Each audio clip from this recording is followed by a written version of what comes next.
CFAX Victoria. An iHeart radio station. If it's happening, It's here. CFAX 1070.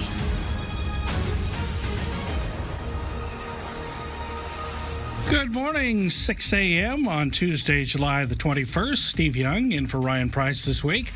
A heat warning in effect for a good portion of Vancouver Island today. Time for CFAX 1070 News. Here's Lisa Best. Thanks, Stephen. Good morning. Conservation officers sharing details on a wildlife encounter up island last weekend. 2 hikers with off-leash dogs were using trails near Bevan wetlands near Cumberland on Sunday afternoon. While attempting to recall the dogs from dense bush, the hikers instead found a black bear family. One hiker was injured by an adult bear. That person later released from hospital. Conservation investigators determined the bear acted in self-defense, so they will not be searching for or capturing them. Warning signs have now been posted along the trail to warn humans. Conservation officers will continue to monitor bear activity in the area, and also a good idea to keep your dog leashed while in wild areas.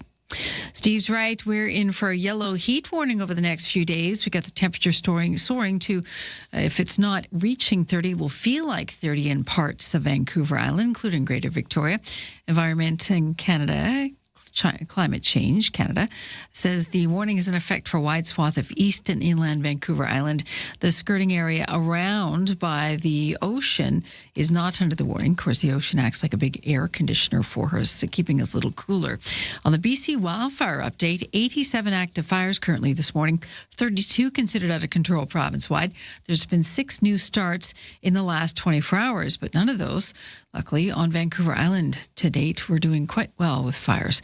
The Thompson-Nicola Regional District issuing an evacuation order for the Downing Provincial Park, about 18 kilometers southwest of Clinton.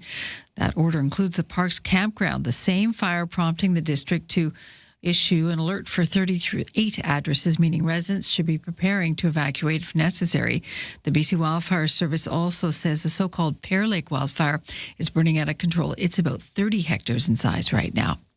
From fire to water, Marineland has begun relocating its whales and yesterday shipped 6 belugas to 2 aquariums in the U.S.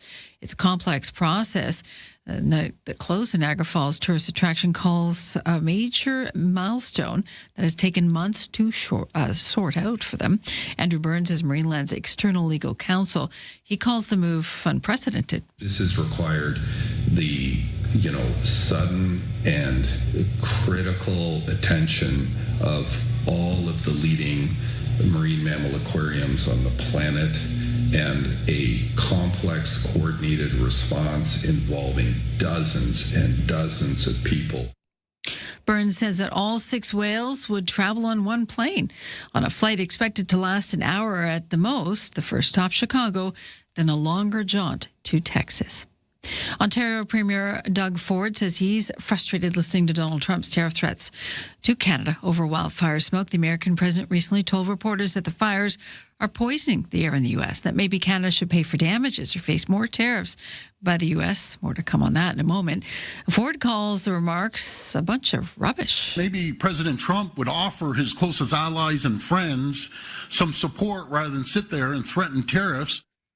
Well, here we are, though. The U.S. president has slapped an additional 50% tariff on certain products from Canada. The White House says the tariffs are a punishment for Canada's, quote, discriminatory treatment of American cars, alcohol, and dairy. The list of affected Canadian products is wide-ranging. Dairy products, alcohol, and honey, along with a range of other grocery items. Also construction materials, clothing, furniture, and electronics. Prime Minister Mark Carney says the tariffs violate the free trade agreement between the U.S., Mexico, and Canada. Today, the Trump administration will be on the Hill in the U.S. defending a request for nearly $70 billion to pay for the ongoing war against Iran. The war that was expected to last week, of course, has dragged on for months.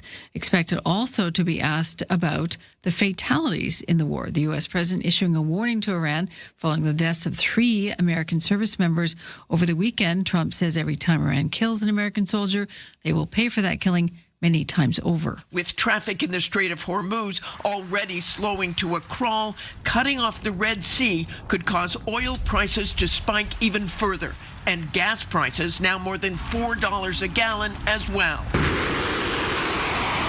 This as overnight the U.S. launching the 10th straight night of strikes on Iran, while Iran launches strikes far beyond its borders. Maybe connected, maybe not, but the local price of gas, the regular at the pumps, the liter, at some petrocans, it's jumped to $2.05 a liter this morning. That's your news to 6:05.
Your CFAX 1070 news poll question. This is National Drowning Prevention Week. We're asking, do you know how to swim?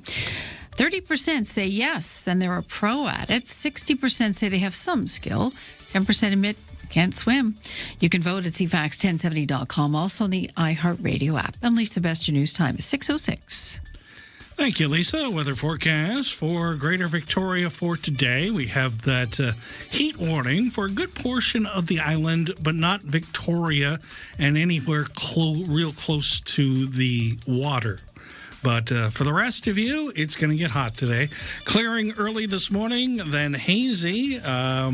Winds light, except west 30 near the Juan de Fuca Strait late this afternoon. A high near 27. It'll be 22 where the winds blow on shore. Humidex is going to make it feel like 31. The UV index is at 9, or very high.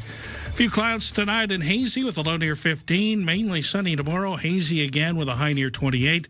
The outlook for Thursday, cloudy with a 30% chance of showers and a high near 22. Right now, it's 13 degrees. In sports today, it's looking more and more like the Blue Jays may be sellers at the trade deadline.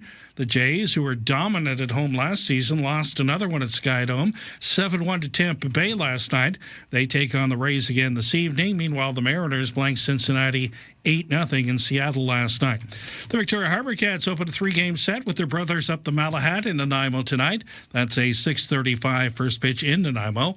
The Junior A lacrosse playoffs continue today in Colwood. The Shamrocks hosting Port Coquitlam. That's a 5 o'clock start. Series is tied at a game apiece. The WNBA has reached the All-Star break. Toronto fell 109-83 to Vegas last night. And Spain's World Cup winning soccer team returned home to an estimated crowd of 2 million people.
CFAX Mornings are brought to you by Thrifty Foods. Their buy one, get one free event is on now. Stock up on some of the items that your family enjoys the most. See their flyer for details. On the highways, I see no delays at all so far this morning, although there is a notice in View Royal that construction paving is impending starting today, but it sounds like it's going to start at 10 o'clock. So if you're headed around Island Highway, just take a note of that sign. I went by it and tried to register, but it's 4:30 in the morning and it didn't register. So anyway, I saw something, not sure what it's meant, but if you see something or you've observed the sign correctly, let me know. By the way, I appreciate the lady I have seen every day coming into work at 4:15 in the morning, walking her dog on Whale Road. I really, you just let me know that there's more humanity out there, and it's not just me at 4 o'clock in the morning. Much appreciated. Also, at the ferry terminal, the next available sailing is at 7 o'clock this morning. It has 50% available deck space. At the airport, checking the departures, everything's on time.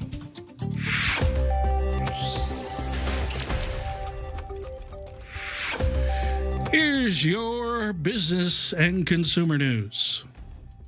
The Better Business Bureau has issued a warning for people who use contactless payments with credit or debit cards. Cameron Nakashima with the BBB says scammers found a way to steal your card's information called ghost tapping. What's happening there is they're walking by you, maybe in a crowded marketplace, maybe you're at a packed event, and they're using that tap to pay near field technology. To prevent them from charging your card without your knowledge, he suggests turning off the tap to pay function on your phone. Using an RFID blocking wallet, or there's little sleeves you can put your cards in. And with your phone, you can actually just turn off tap to pay when you know that you're going into one of those crowded areas. Data from the USDA showing over 4 million Americans did lose SNAP food benefits as a result of the expanded work requirements passed by Republicans in Congress a year ago. One Oregon Congresswoman, Andrea Salinas, says low-income Americans are paying the price. Why did Mr. Trump do this? To give tax cuts to his billionaire buddies.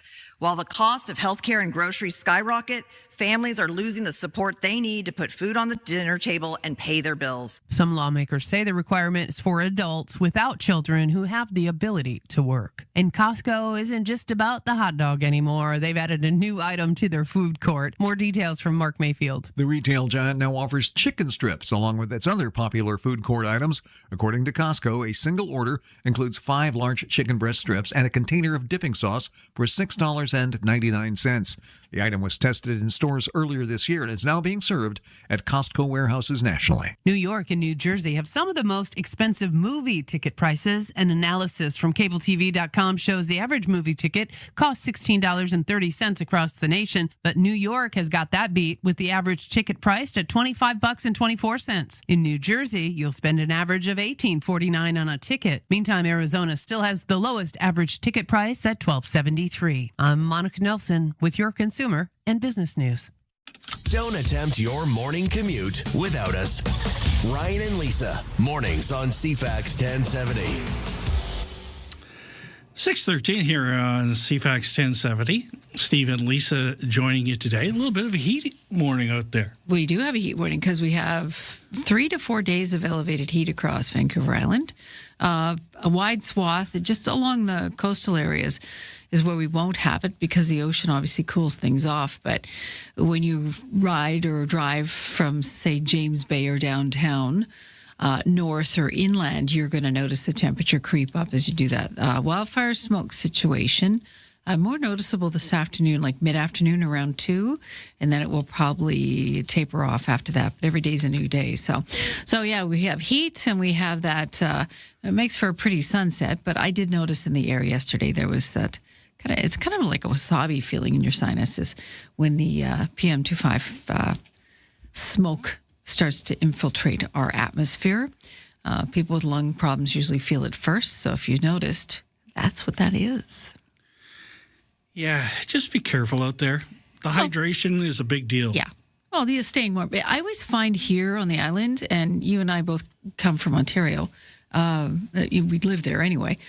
The heat hits differently here. 25 here is hot, whereas 25 in Ontario is just a nice spring day. It's very strange. Probably the humidity, but I just noticed the heat hits different. I know when it's going to be, say, 23, it's going to feel a lot warmer than I expect it to.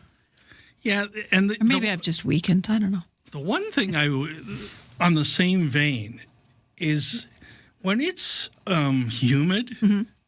And then the Ottawa Valley, when I lived there, was the worst for this. Yeah. It's like a sauna. Yeah. It's just brutal. It's the humidity that does it. Dry heat, that's why it can be, right now it's like 40 in Vegas. It's been 40 for a long time in Vegas. And people love it. In Arizona, the people love it because it's dry heat. So it feels great, basically kind of drying your body out, but making your joints feel good. When it's humid heat, then you're feeling all the aches and pains. That's why when the weather changes here, you might notice it in your knee or your hip or something, depending on your age. Yeah, there's places that are going to be really challenged today. I'm thinking Gold River, Port Alberni.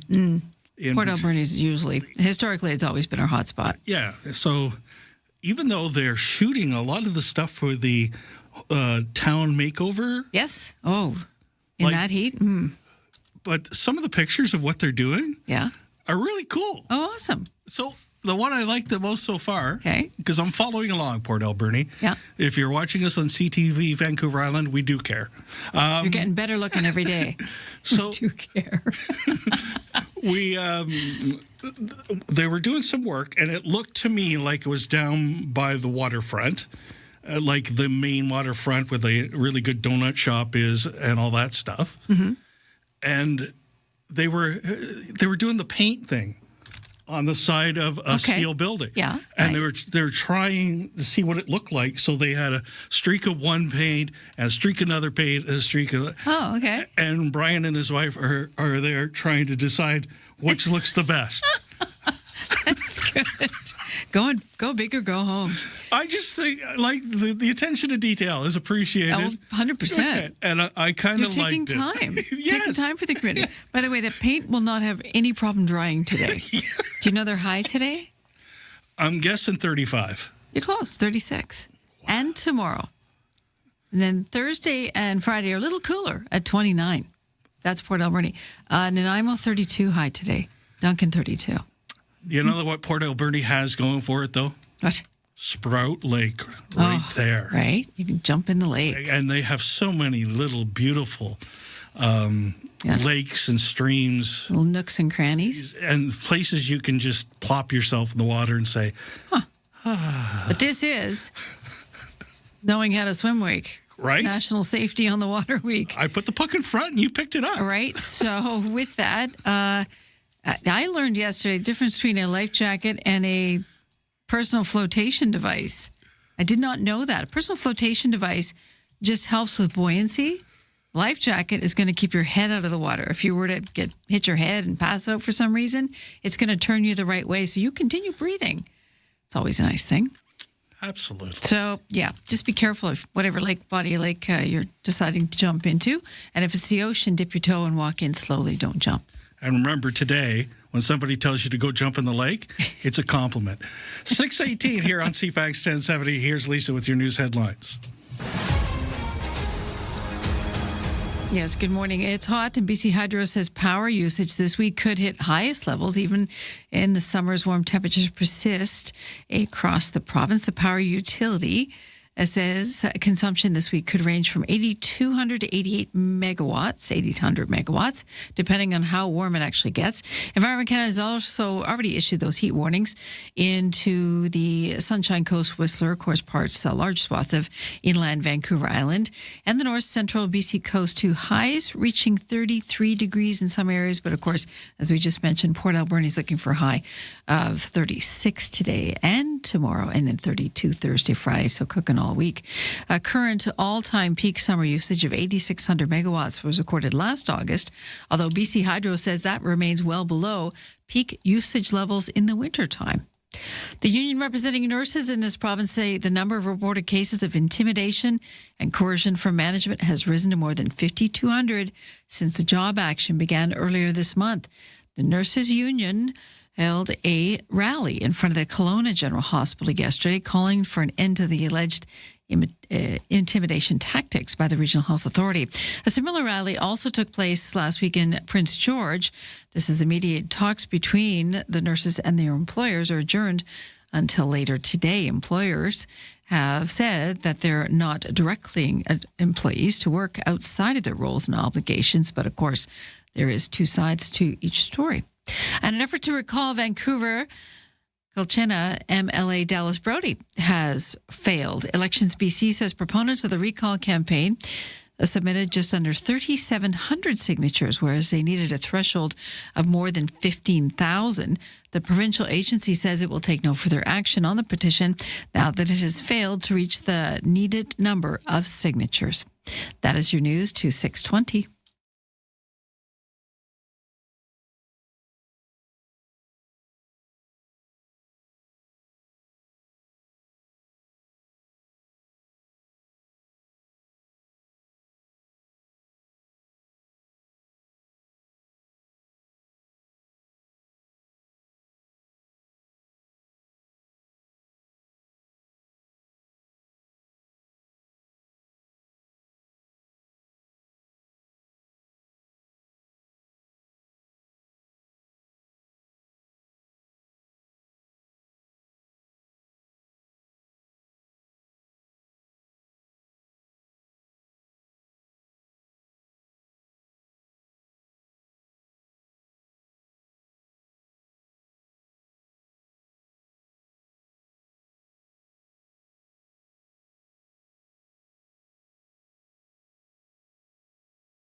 .622 here at CFAX 1070, checking your traffic situation in and around Greater Victoria. A little slow, Victoria bound on the Trans-Canada Highway as you go by the Island Highway interchange in View Royal. Picks right back up after that. A little congested on Veterans Memorial Parkway as you approach the Trans-Canada. I see no other delays to speak of. 47% available deck space on the 7 o'clock sailing out of Swartz Bay from the mainland. Throughout the day, there are the only sailing that's going to be a little tight for you is the 4 o'clock. It just has 4% available deck space as of now, so you might want to try and work around that 4 o'clock sailing. Thanks for starting your day with us. Ryan and Lisa, mornings on CFAX 1070. Well, another day, another thread about tariffs. Oh, yes. Honey. Yeah, I don't know why honey. Well, Is this something to do with the kind of thing against bees or what? I actually had to look this up because I'm saying, honey? So why? honey's being tariffed 50%? Yes. Okay. So by the U.S. It turns out that the U.S. imports a great portion of its honey from Canada. I thought they grew it. And this is a measure to help beekeepers across the United States. Oh, the money, taking money from us is to help the beekeepers? Yeah, because they can't do it as apparently as efficiently as we do. So, they'll be cashing the check? They stand to benefit is probably the best way to put Hopefully. it. Yes. That would be good, actually, if the money actually went to them. Yeah, I have no doubt that it won't. Anyway, then we have hockey sticks. What? Yes. Hockey sticks are on the list. To be tariffed. Yeah. Okay. You see, I think this is just playing with us at this point. Well, okay. I really think that this is all the bluster and the political wind, because the wind is going to take away the smoke at a certain point, and everybody will have forgotten it, and he will have looked tough, and he said, well, Canada fixed it. Yeah, the wind blew. So there we go. Okay. And then we'll do the Taco Tuesday thing. That it'll come around just about to be enacted, and they'll pull the plug and say, we're in negotiations with Canada and blah, blah, blah. Mm-hmm. Well, I think many politicians do fall prey to that. Not all, but the fact that people are up in arms about something happening, so we're looking into it, we're acting on it, we're going to do something about it, and it usually costs someone else money, and then all is forgotten. And it does. You're right. It does usually clear the smoke, or otherwise clears pretty quick. There's fingers crossed. I mean, the Trump administration is in front of the House today asking for $70 billion for the ongoing war. Money's got to come from somewhere. Yeah. The interesting thing is you have an affordability crisis there just like you have here. Mm-hmm. And who's going to pay the price of your honey goes up. Right. So it's not going to be Canadians paying for that. Well, no. I mean, Canada can't be saddled with everything. So other countries are being tariffed as well. Yeah. So it's just anyway, I was upset at first, and the more I start to just calm down and say, we've been down this road before. Right. They try this over and over again. They think it's strategic. They got a guy, Peter Navarro, who sits in the president's ear from time to time, yes, who's anti-Canadian to the very, very core. And I'm sure he whispered all these things, ideas he's had in his head, into Mr. Trump's head, and away we go. Well, I mean, I think many countries would look at that as, if I could have someone else pay for it, I will, and that would be great. But there's only so much you can do, and there's only so much money to go around. And I do appreciate Doug Ford basically calling it what it is and just taking the gloves off. I mean, he's very good at doing that anyway. He does it on a regular basis, but just calling it for what it is, and he called it a bunch of rubbish. It's like, why? And he did say, and I thought that was very apropos, about, look, we're neighbors. We're supposed to be helping each other, not throwing stones at each other. And that's paraphrasing. But he's got a point, that we're all in this together, and we know when we saw the fires across the U.S., how bad that was. And that's still to come. Summer, there's a lot of summer left to go, and fall. And so it's not to say that the fires could start in certain parts of the U.S. where we really haven't seen that kind of action before. And they will need Canadians' help. And we'll give it, because that's who we are. Yes, and we shouldn't lose who we are because of what's being... I don't think that's possible. Yeah. Do you? I think some of us are bending a little bit, no. To be honest. We're mad. I'm not mad at the average American. No, I don't think we are either. I just think we're tired. That. The T word, 100%. Yeah, we are tired. Because after a while, it starts to sound like a broken record. Yeah, and we went through this with the first version of the administration, and we sat there, and Canada probably should have spoke up a lot more when he was doing the exact same thing to Mexico last time that he's doing to Canada this time. We should have been there for our Mexican counterparts a little bit. Here's the other things on the list: Canadian electronics, flower bulbs, because those flower bulbs are outrageous. Like tulip bulbs, that kind of thing. Yeah. Okay. Down feathers, plywood. Wow. Cowhide, jewelry, beer, wine, liquor, and milk. That part. Okay, I see those. Yeah. Yeah. Those are the and the other one just says other goods, according to CBS News. Okay. So it's an interesting list. Those flower bulbs from Canada, you can't trust those. 6:29 here at CFAX 1070. Lisa's back with your news, bottom of the hour. From CFAX 1070. Here's what's happening around the island. Victoria Symphony presents Symphony in the Summer Festival, July 10th through August 9th. Details at victoriasymphony.ca. Catch all the excitement of summer baseball with the Victoria Harbour Cats. More info at harbourcats.com. Have an event you want featured on CFAX 1070? Text us at 71010 to be featured. Get more event info at cfax1070.com. If it's happening, it's here. CFAX 1070.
CFAX Victoria. An iHeart radio station. If it's happening, It's here. CFAX 1070. Good morning, Vancouver Island. It's 6:31 on Tuesday, July the 21st. Steve in for Ryan. A heat warning in effect for a good portion of the island today. Time for CFAX 1070 News. Here's Lisa Best.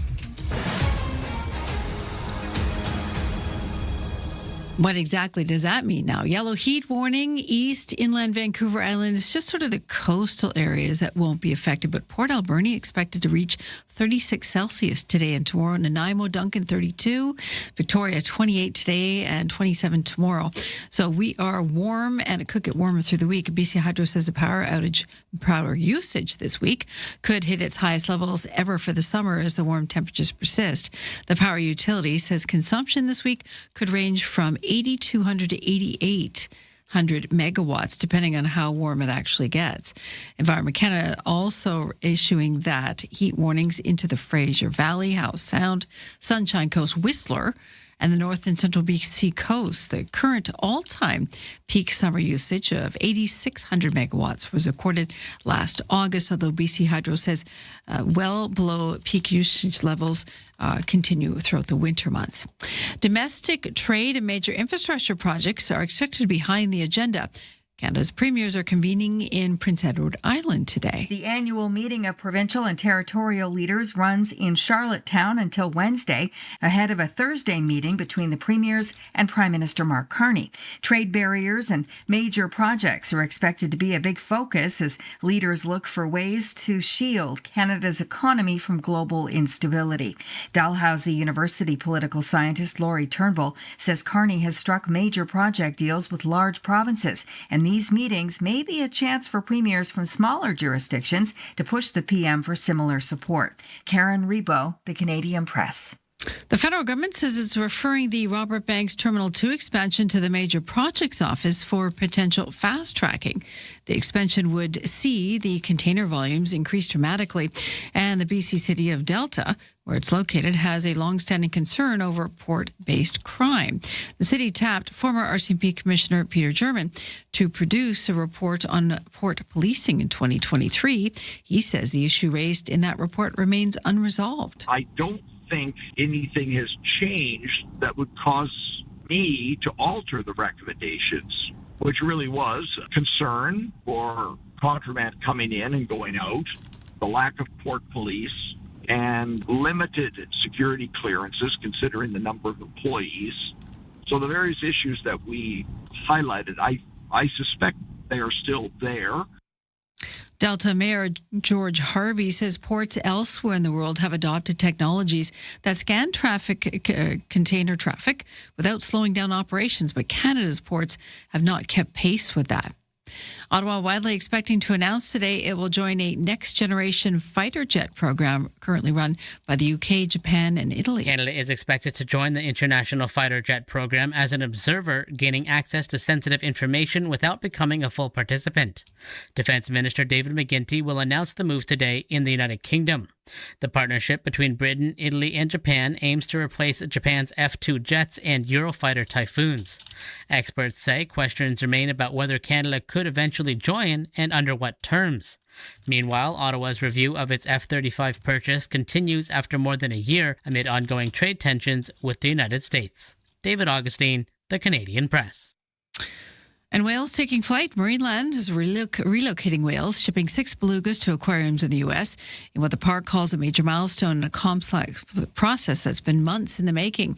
Andrew Burns is Marineland's external legal counsel. He says the whales' safety and comfort has been their top priority. Everyone has a view, everyone has an opinion, and everyone has emotions, but I have always tried to focus on the whales themselves. What matters here is the health and wellness of those animals.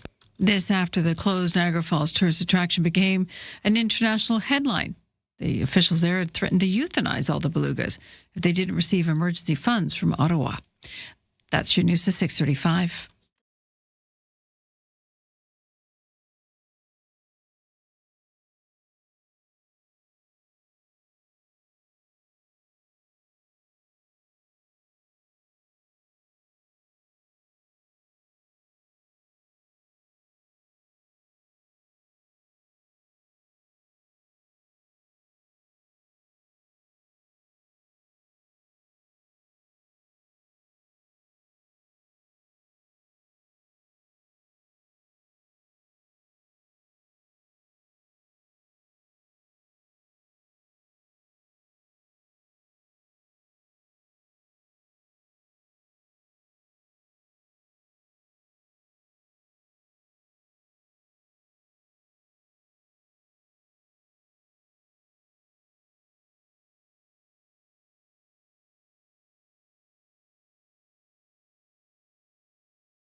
Your CFAX 1070 news poll question. This is National Drowning Prevention Week. Do you know how to swim? 30% say they're a pro. 60% have some skill. 10% say, nope, not on the water, can't do it. You can vote at CFAX1070.com. Also, the iHeartRadio app. I'm Lisa Best, your news time, 6:37. Remember yesterday when... Maybe. It's all kind of a blur. I know. But continue. You're used to somebody who's calm, cool, collected, and doesn't say silly things. Yesterday, I said, wow, it's been really quiet on Highway 14. Well, that's a bad idea. You can't say that. I know. Because as soon as you say, so there's a thing in news, maybe you know this, maybe you don't. As soon as, in this business, as soon as you say it's kind of quiet in news, something erupts. And it happens every time. So back to Highway 14? So basically, you got some kind of an accident. And that's looking like a long red line there, Stevie. Yeah, it basically starts almost at the roundabout downtown. And it basically is slow all the way back to the Stickleback Oceanfront Cider and Tap House. Oh, okay.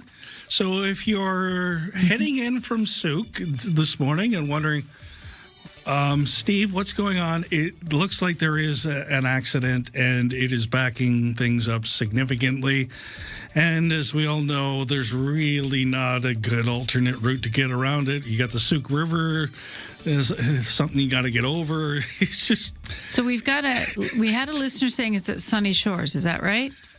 It looks like it, yes. Right at Sunny Shores. So they're saying the site is now cleared. Fire and police on site, but there is a backlog. Okay. Yes. Thank you. That's better information than when I was going on. So this from a few minutes ago. So thank you, Charlotte, for sending that to us. If you have an update on that, it'd be good because sometimes it's not in real time on the maps. Like to know the people because that's really the only way to get around there. Yeah, there's no alternate route. So give yourself extra time today, or if you can wait to go in and go in a little later. Yeah, it looks like they're moving it off, but there's still a backlog. Yeah. Souk Road. So I know how much your traffic means to you folks. So if I see something like that, I put it on. Even though I'm supposed to be talking about the weather, and that's a story in its own. We've got a heat advisory in effect for most of the island. Clearing this morning, hazy. Winds will be light, except west 30 near the Juan de Fuca Strait this afternoon. Victoria's high 27. That compares to 36 in Port Alberni. Humidex here is going to be 31. A few clouds tonight. Hazy with a low near 15. Mainly sunny, hazy once again. Another hot day with a high near 28. Right now in downtown Victoria, it's 13 degrees.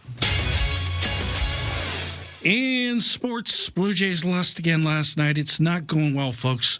7-1 to the Rays. Meanwhile, those two teams meet again this evening. The Mariners, though, had a good day. They blanked Cincinnati 8-0 in Seattle last night. This is an interesting story. A Canadian researcher is helping soccer players navigate pregnancy without leaving the game. University of Alberta professor Margie Davenport helped create new FIFA decision guides for pregnant and postpartum athletes. The guides help players assess their health, including mental and pelvic health and fear of movement before planning training. Players can use the guides with their doctors, coaches, and support staff to safely modify their training sessions. Davenport says the guides avoid fixed timelines because pregnancy and postpartum recovery can change from day to day. She's now working with 5 other sports federations, including the Women's Tennis Association, to adapt the guides for other sports. Karen Rebo, The Canadian Press. Junior A lacrosse playoffs continue today in Colwood. 5 o'clock start as the Shamrocks host Port Coquitlam. The series all tied at a game apiece.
Checking your traffic, starting with that issue on Highway 14. As Lisa pointed out, things are getting better. Well, they got better really quickly. So it's still backed up as far as downtown, but it's certainly improving rather quickly. So, again, Lisa Best, your source for morning news in Greater Victoria, coming up close and personal, making all the difference in the world. Trans-Canada Victoria bound southbound is slow from Thetis Lake. You get past the View Royal exit, and then it improves before you get to the hospital. Looks like we have a fender bender close to Uptown on the Trans-Canada Highway. It's actually at the corner of Interurban and by the Tillicum Center. So by that exit, things are starting to back up there as well. So traffic might be a little more of an adventure today than it was yesterday, as a lot of people work the 2 or 3 days a week downtown now, and I think that's probably what we're observing in action.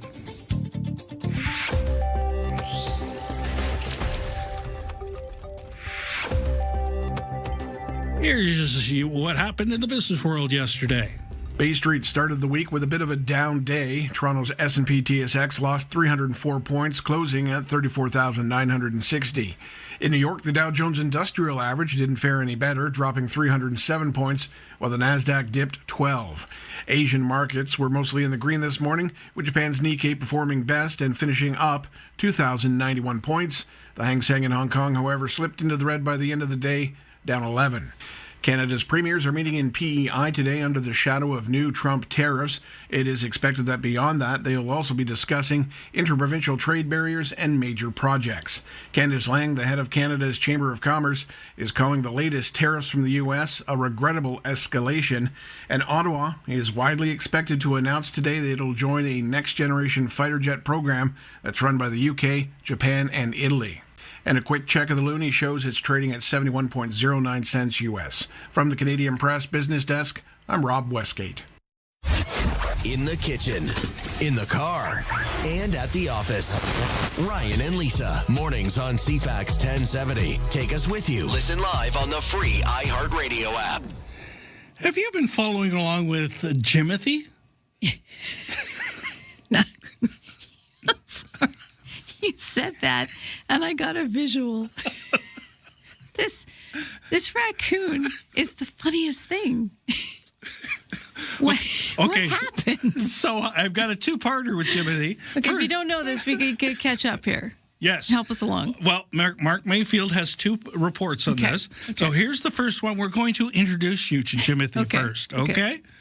The Seattle-based critter has quickly scampered into people's hearts after a video of him roaming the streets last week went viral. Unlike a typical raccoon, Jimothy has an extra short neck, and the look has made him quite popular with fans across the world, as the video has racked up more than 7 million views. Seattle City Council member Alexis Mercedes Rink has even announced plans to present a proclamation in the raccoon's honor to commemorate Jimothy Summer. I'm Mark Mayfield. Okay, that's a bit soon, but this raccoon is quite hilarious looking. It looks like it got caught between a screen door and the main door or something. It's kind of an accordion din. Okay. And he's just, because of that, he's got this adorable small look to him. Okay. So yes, we've had your first report. There's more. There's a second report. Okay. This is actually from Brad Ford, who is the NBC correspondent in Seattle. Mm-hmm. And if anybody's listening over in Seattle, we appreciate you over there in Seattle. You're very good looking. Yes. So here's your... Apparently, people in Seattle are on the lookout for him all the time. Video of the rotund raccoon has gone viral. He has a typical raccoon mask of a face, but is much shorter than most raccoons, making his legs look long. He has short spine syndrome, which is a non-fatal rare deformity. It also happens to dogs. Jimothy has been recorded running through yards and walking across porches. Biologists say it's rare to see among wild animals because they have a more difficult time finding food, but that's something raccoons are very good at. I'm Brad Ford. There you have it. The things we find amusing, right? But it's the little things, it's the innocuous things, because there's big, nasty things out there. So, Jimothy, yeah. So if Jimothy enjoy your 15 minutes of fame, buddy. So if I was Jimothy right now, and if you're out there listening, Jimothy, I want you to jump on the Victoria Clipper. Come on up. I'll meet you Scamper. at customs. I'll try to get you through. Get your passport. Yep. And we'll put you out at Ship's Point, and you can enjoy one of the concerts at Ship's Point. And We'll feed you some good crab. crab, fish. Like, we got some good stuff, right, in We do. downtown Victoria. We do, yeah. That Jimothy would probably appreciate more than what he's got in Seattle. Okay, well, you've thrown down the gauntlet now. Jimothy on the boat. We got belugas overhead on a flight, and we got Jimothy taking the coho over. It's a slow news day, folks. 6:47. Speaking of slow news days, here's Lisa with your news headlines. What we would like to see move slower is some flames in parts of BC. Firefighters in the southeastern part of the province working hard to build containment lines between an out-of-control wildfire and the community of Kimberley. That entire city of more than 8,000 people is now under evacuation alert. Residents have been sitting on this evacuation alert for about a day now, preparing to leave at a moment's notice if given the okay to go. The BC Wildfire Service says they're using heavy equipment to build lines and block the fire that's burning just 10 kilometers west of town. The blaze is in steep terrain off a mountainside. It has grown to 6 square kilometers in size since first being detected on the weekend. It is among 87 active wildfires burning in BC, 32 considered out of control. There's been 6 new starts in the last 24 hours. So that's actually quite low, which is good news. We have no new fires on Vancouver Island in the last day as well. BC Highway Patrol curbing a new driver doing 168 in a 120 zone.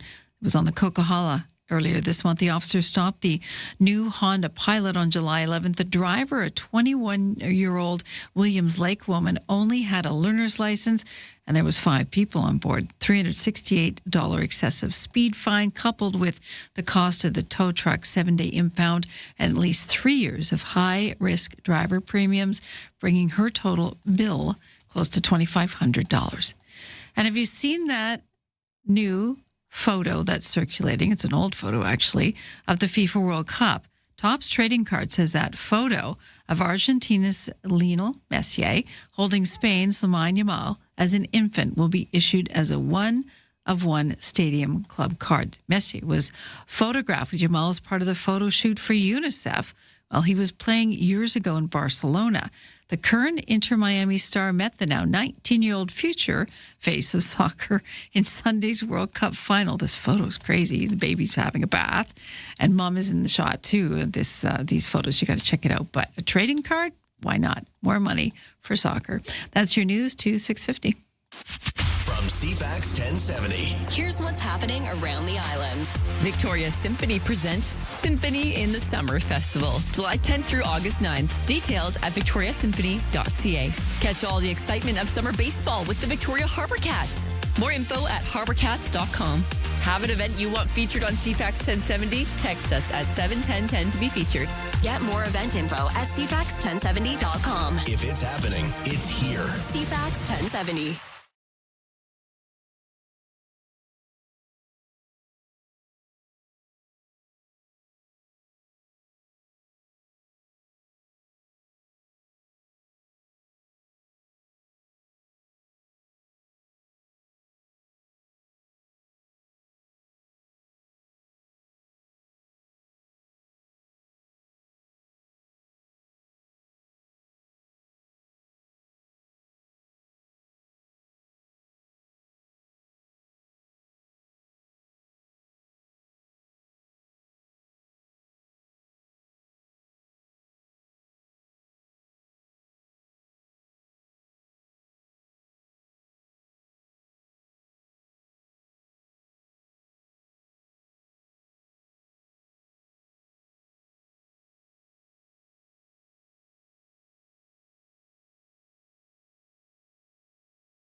6:52 here at CFAX 1070. Checking your traffic situation. As Lisa said, things have cleared up nicely now on Highway 14 through Souk.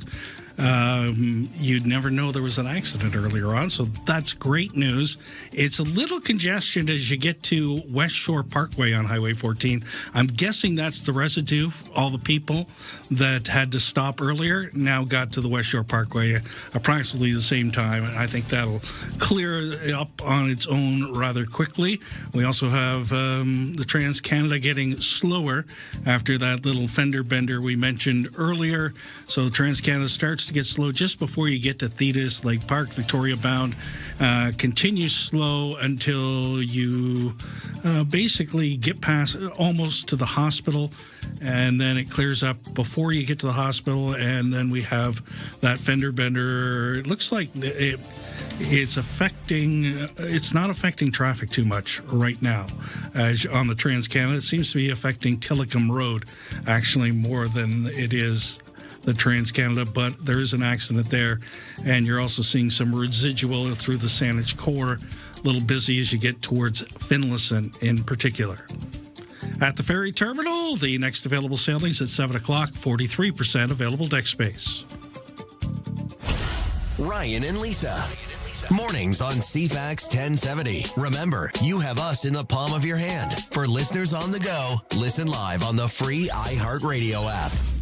We love stats. These stats are really cool. Yep. So stats are sexy. Do you know there's a Jimothy T-shirt? Get out. Yeah. Seattle's cashing in on this. Why not? It's actually pretty funny looking, too. I'll post it. Okay. So they did stats on the policing at the World Cup in Vancouver. Okay, who behaved themselves and who didn't? Right. So Interesting. This encompasses June 11th to July 13th, and the numbers were provided by Vancouver Police on Monday. Okay. How many police do you think were deployed each game day? I would like to say a lot, which is a real ballpark, but they're giving the numbers afterwards because I tried to find out beforehand, and everyone was very tight-lipped about it. Understandably, why? For each game? Yes. For the city? Yeah. 1,500? Close, 1,300. Oh, okay. I was just taking a stab at it. Okay. There were 40 criminal code arrests over that time. So, probably better than we expected. Breach of peace arrests, 109 of those. Okay. In layman's terms, what does that mean? Disturbing the peace. Sketchy? Yeah, okay. Yeah. Okay. Public intoxication arrests. I expect that would be high. 48. Not as high as I expected. Wow. Double digits only. Yeah, okay. Yeah. So everybody behaved themselves. I'm seeing that so far. Total arrests in the Granville Entertainment District. Okay. 177. So that's where they had this. That's where they had the streets blocked off. Remember? Right. And there was total arrests. Okay. So I actually observed a couple of those the day I was over there. Arrests? Yes. Okay. Because they had the police on horseback, and they were taking care of a situation. And what was the situation? I didn't ascertain, but there was a certain individual they were interested in. Oh, okay. Yes. You couldn't tell why, though. No. Okay. I did gawk like media people do. Is this a story? Should I chase the ambulance? We have no shame. The number of foreign nationals arrested, just 16. So all the visitors that came, 16 got arrested. Okay. That's low numbers, too, I'd like to see. Police drone flights. So this is when the police sent up a drone. They made good use of those drones. Oh, drones have been a game changer for policing. We send them up they send them up quite often now because it's a bird's eye view. 811. Really? So they're those little drone guys. Drone guys. They're gonna need charging. They're gonna be in the charging platform for about a year, just to get back up to full steam. Wow, that's a lot. Okay, that's a busy sky. So it gets busier. Okay. Unauthorized civilian drone flights, 745. Incidents? Yes. 7. In other words, remember they put the ban in place. Yes, of course. Of course. For security reasons. Yes. 745 people ignored the ban and got... Because they wanted the shot. Yeah. Wild. That's incredible. To show how many people will go the distance and possibly lose their drone, which is pretty penny, just to have that Instagrammable moment. It's the creme de la resistance. Right. 40 of those drones are no more. Oh, they took them out completely? Downed. They were shot down? Remotely downed, it says. Wow, that's a lot of money. Some of those things are in... Yeah, they're expensive. Yeah, the good ones. A drone with a camera is very expensive. Okay, so obviously maybe it's worth it for them. I don't know. I found these numbers really enlightening. Well, the numbers I expected were going to be high weren't. Like the total number of arrests for being intoxicated and being a problem were low, in the 40s, right? Yeah, 48. But yet I did not expect so many people to put drones in the air just for that, to be an influencer or to have that shot that someone else doesn't have and lose your drone as a result. Because if they had 700 incidents, they have probably tracked those drones. Yeah, I think there'll be fallout for an extended period of time. And I was taking a stab at the amount of policing. So you said approximately 1,300 police officers per game? Yeah. All things considered, I mean, it was sort of a condensed area that they had to police, but all things considered, we didn't have anything major go sideways. No. Which we've seen in other places, in other cities, and other events. So kudos to our police forces and everybody who contributed to keep us safe and keep people who are just going to see a game safe. You paid a lot of money to go see your game. The tickets were not cheap. Going there and staying there was not cheap. And people want to have a good time and not have any trouble. They made it happen. They did. Congratulations to our law enforcement officials. That's the RCMP, Vancouver Police, the police that from the island that headed over there to help. And fire emergency crews, too, paramedics. All that stuff. Yeah. Thank you. Good job. You probably don't hear that enough from us. Coming up to 7 o'clock, Lisa's going to be back with your news update, top of the hour.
CFAX Victoria. An iHeart radio station. If it's happening, It's here. CFAX 1070. 7:02 at CFAX 1070 and CTV Vancouver Island. It's Tuesday, July the 21st. Steve in for Ryan this week. Heat warning in effect for a good portion of the island today. Time for CFAX 1070 News. Here's Lisa Best. Yeah, it's going to be 36 today and tomorrow in Port Alberni alone. Environment Canada and Climate Change Canada has issued those yellow heat warnings for a wide swath of east and inland Vancouver Island. Along the coastal areas is where it doesn't exist because the air conditioning, of course, is the big ocean we have around us, cools things off. The BC wildfire update has chilled a little, less than 100 active wildfires. We are down to 87 active wildfires, 32 still considered out of control, though, including that one that is encroaching on Kimberley. We have 6 new starts in the last 24 hours and no new fires at this point on Vancouver Island, so that's a bit of good news. The Thompson-Nicola Regional District issued an evacuation order for Downing Provincial Park, which is about 18 kilometers southwest of Clinton. That order includes the park campground. The same fire prompted the district to issue an alert for 38 addresses in the area. BC Wildfire Service says the so-called Pear Lake wildfire is burning out of control. It's about 30 hectares in size in that region. Fires in politics. Ontario Premier Doug Ford says he's frustrated listening to Donald Trump's terror threats to Canada over smoke. The American president recently told reporters that the fires are poisoning U.S. air and that maybe Canada should pay damages or face even more tariffs.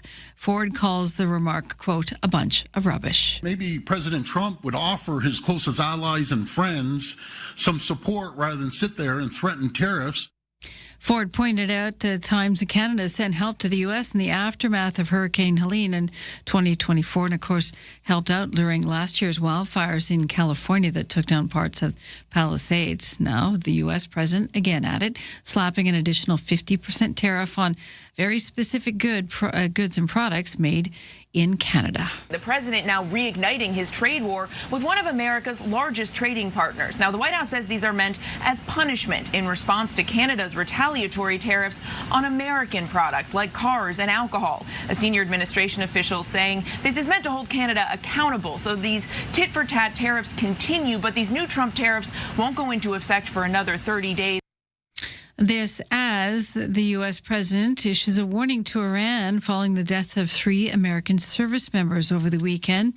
Trump says every time Iran kills an American soldier, they'll pay for the killing as many times over. The administration is requesting nearly $70 billion to pay for this war, and Secretary Hegseth and the Joint Chiefs Chairman will be on the Hill to defend that request. They will also likely be asked about the injuries and fatalities. And on the road, another recall. This one involves Ford products. The National Highway Traffic Safety Administration says the switch for the easy entry, second row outer seats on certain Ford and Lincoln SUVs may stick. That could cause the seats to unlatch, tip, or slide unexpectedly, and it could possibly cause injuries. Included in the recall are 2020 through 26 Ford Explorers and 2020 through 27 Lincoln Aviators. The automaker will notify owners this month and again in January, telling them to take their vehicles to the dealer for a free repair. I'm Daria Albinger. That's your news to 7:05.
Your CFAX 1070 news poll question today. This is National Drowning Prevention Week, so we're asking you about your swimming skill levels. How well do you handle yourself on the water?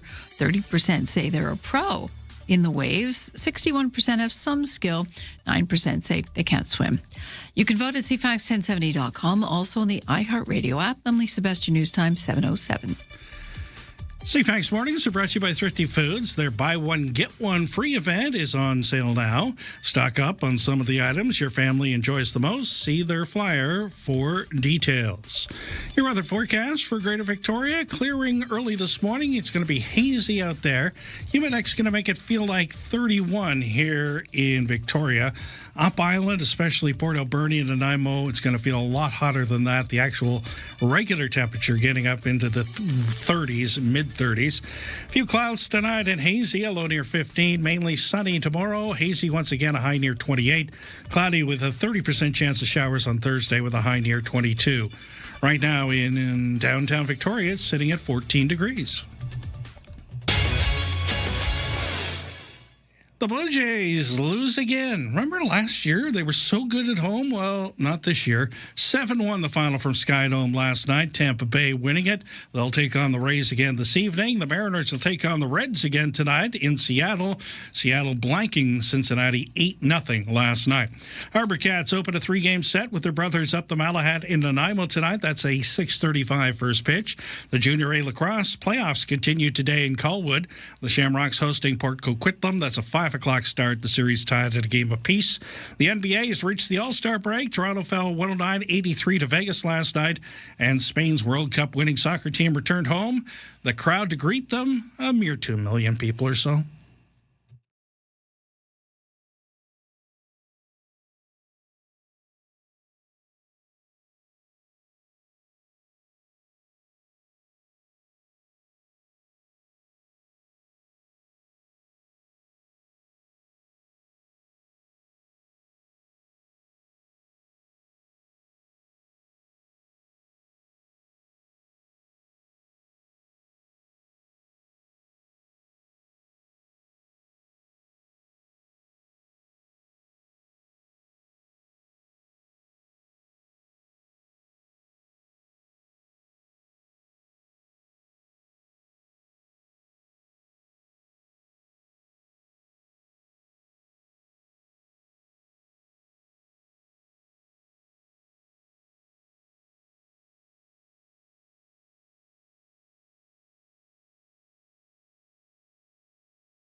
Coming up to 7:10 here at CFAX 1070. Now we have a little bit of an incident on Royal Oak Drive, close to the Pat Bay Highway, not quite there. Seems to be in the eastbound lanes of Royal Oak Drive, so some kind of a little fender bender kind of deal there. Still dealing with the fender bender as well. It appears to be affecting the Trans-Canada on at Tillicum, and it's the Nanaimo-bound lanes that seem most affected, and of course Tillicum and Burnside a little congested in that area as an offshoot.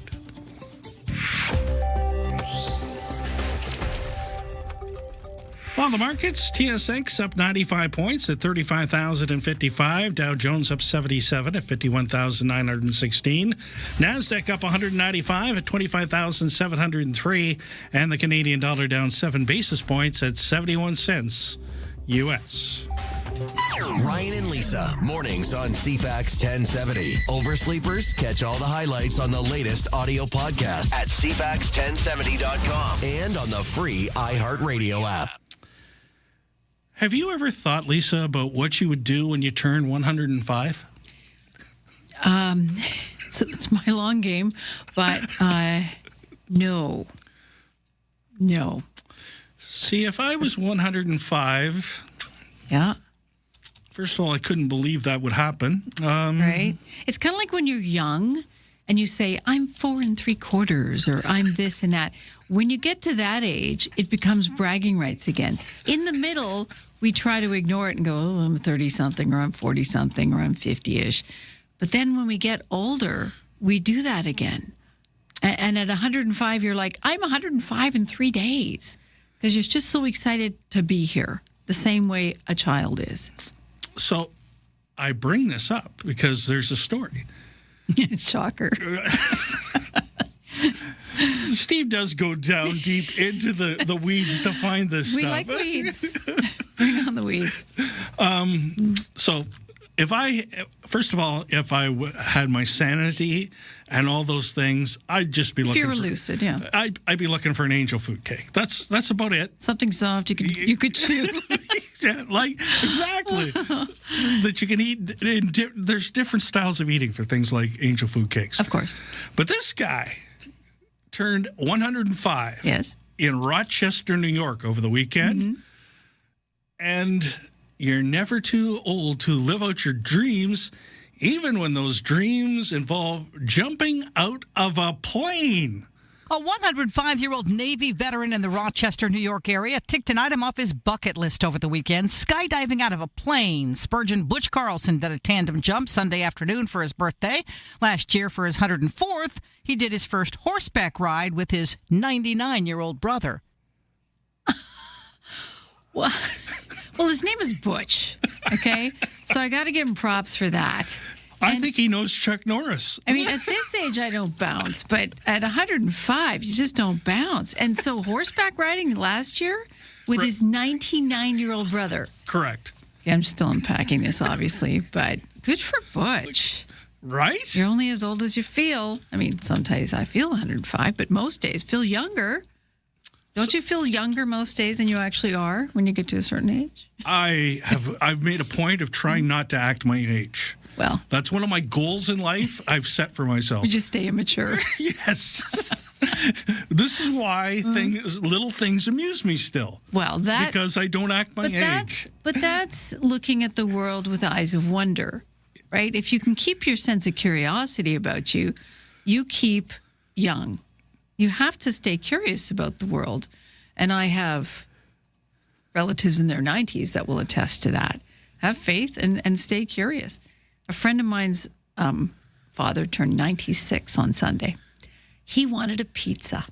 Aw, and that's I thought, nice. and when you said the angel food cake, I thought, yeah. So happy birthday, Mr. Stone. So, yeah. Spurgeon Butch Carlson doing the tandem jump. His brother didn't go with him this one. Yeah, well, he's 100 now. That's crazy. Good for him. Also, if you're looking for a donor and you're looking for good genes, I think maybe Butch might be a good choice. Because you've got age, you got strength. He was in the Navy. Okay. That's a solid background. All right. For a potential dad. Oh, what? I'm just saying. That's an interesting set of weeds to go into. Okay. Look at the time. Yeah, 7:15. Time for your news headlines. It's going to be hot, and BC Hydro keeping a watch on how much power we're sucking from the grid. Warning power usage this week could hit its highest levels ever for the summer. And Nanaimo is going to be 32. So is Duncan today. Port Alberni 36. Greater Victoria area, a little cooler, but still warm in the interior. Expected in the BC interior as well.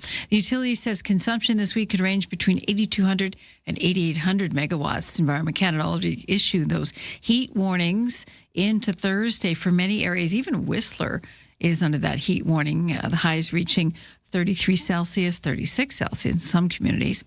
On the East Coast, Canada's premiers are gathering today in Charlottetown for their annual two-day Council of the Federation meeting ahead of the First Minister's meeting Thursday with the Prime Minister. Domestic trade, major infrastructure projects expected to be top of agenda prior to the tariff announcement yesterday by the Trump administration.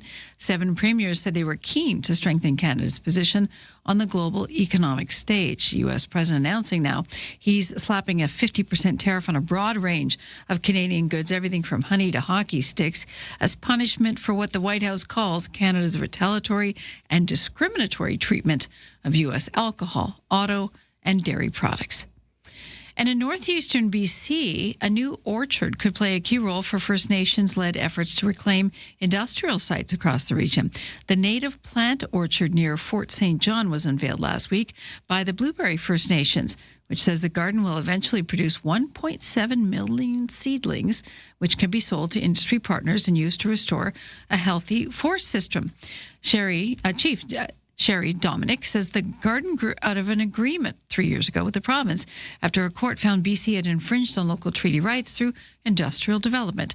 The nation estimates the territory in northeastern BC has about 8,000 abandoned well sites, which will require 850 million trees and native plants to restore it. And that's your news to 717.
$7.19 here at CFAX 1070 for a comfortable home no matter what the season and big savings on your heating bill. Talk to Coastal Heat Pumps, designed for comfort, the South Island's Elite Plus Fujitsu Air Stage dealer. Couple of fender benders on the highways around Greater Victoria at this hour. One at the Trans-Canada and Telecom. It's just minorly impacting traffic at this point, and I see Telecom's getting a lot better underneath it, so I think that's pretty much under control. We also have another fender bender up at Royal Oak Drive, just off the Pat Bay Highway. Minor backup there as well, but so far so good in terms of really big impacts on traffic. The Trans-Canada Victoria bound slow as you approach Thetis Lake Regional Park. It stays slow until you get past Island Highway, then improves. Things are improving on the Island Highway through View Royal at this hour, so not a lot of major obstructions to your trip. Next available sailing out of Swartz Bay is at 8 o'clock this morning. It has 42% available deck space. Ryan and Lisa are ready when you are. Good morning. Day or night, find the highlights under latest audio at CFAX1070.com and on the free iHeartRadio app. A local initiative led by Merry Maids continues the late Matt Tanner's legacy of community service through Project Peanut Butter, which just saw more than 1,200 jars donated to the mustard seed. Matt founded the project in 2014, passed away in 2021 at age 36 after a brainstem stroke. But his father, Scott, owns Merry Maids, and he's joining us now as the tradition carries on. Good morning, Scott. Thanks for joining us. Good morning, Steve. Thanks for having me, and what a beautiful morning. There you go. I love the positivity. Yeah. Tell us about Project Peanut Butter and how it came to be and how it works. Okay. My son, Matt, came to work for Mary Maids in 2012, and during that period, Matt's the kind of guy that he always wanted to help people. So he was leaving Calgary once when he went to school at SAIT, and it was winter time, and he saw a person on the street who didn't have a coat, didn't have decent boots on, so he gave him his coat, gave him his boots, and said, here's something good, nice to do. So that was just kind of the way Matt is or was, and he started project. He looked at different things like SPCA, bottle drives, food drives, etc. Then he fell onto Project Peanut Butter, which it's kind of his brainchild. And so he started that in 2014. And then one of his buddies, Max Young, who owns For Good Measure, they went to play school together at Goosey Gander. And Max was making some peanut butter. So Max says, well, gee, I can make peanut butter. And Max says, well, great, let's just get this going. So that's how it started. And the purpose of it was to provide protein for children during the summer months when the school programs are shut down. And it's been a great success. So one of Matt's goals was to provide enough peanut butter for the mustard seed for a year.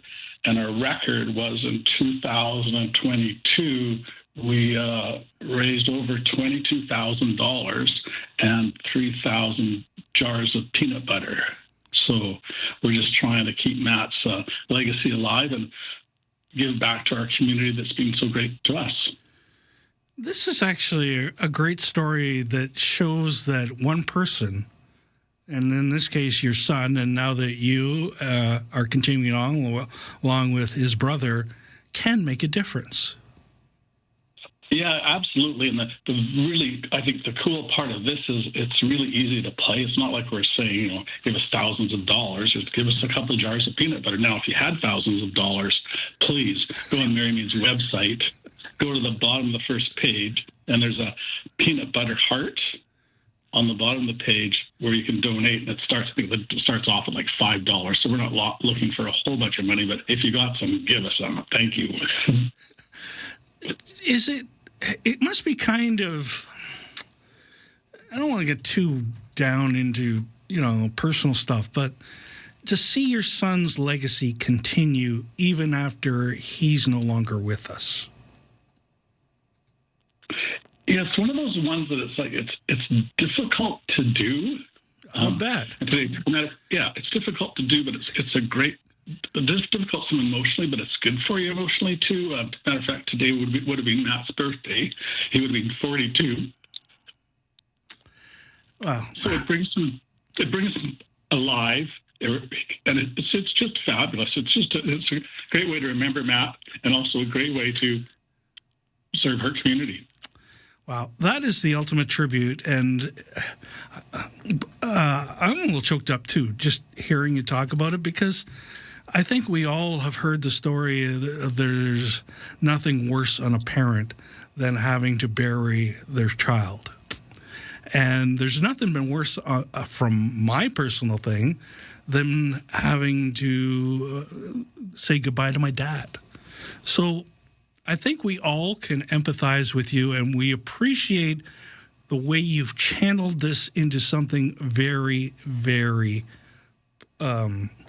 needed and the best tribute you could possibly give. I want you to get back to food insecurity, because I know Santa's Anonymous, and we've got a 50-50 draw going on right now. And yes, part of the reason we're doing it is because, just like you are, the off season. So kids don't get some of the benefits when they're not going to school every day around food security. Talk about how important it is for efforts like Project Peanut Butter and what we're doing here at Santa's Anonymous to get kids through the summer. Well, I think it's so important. Kids need good food, they need nutrition, they need protein, but it's not just the kids, it's also the family. The shocking thing to me is that, if my numbers are right, the mustard seed services 65,000 people a month. Or if you look at that, that's about 15% of the population of Victoria, and that's shocking, I find. So it doesn't take much, just the effort to participate and Yeah, so to me, this is the beauty of Project Peanut Butter. It's just a jar of peanut butter. It's not a big, huge thing, but everyone can participate if they want to, if they can take the time, or not take the time, if they took the time to play. It's just an easy play, and it's so important for our community.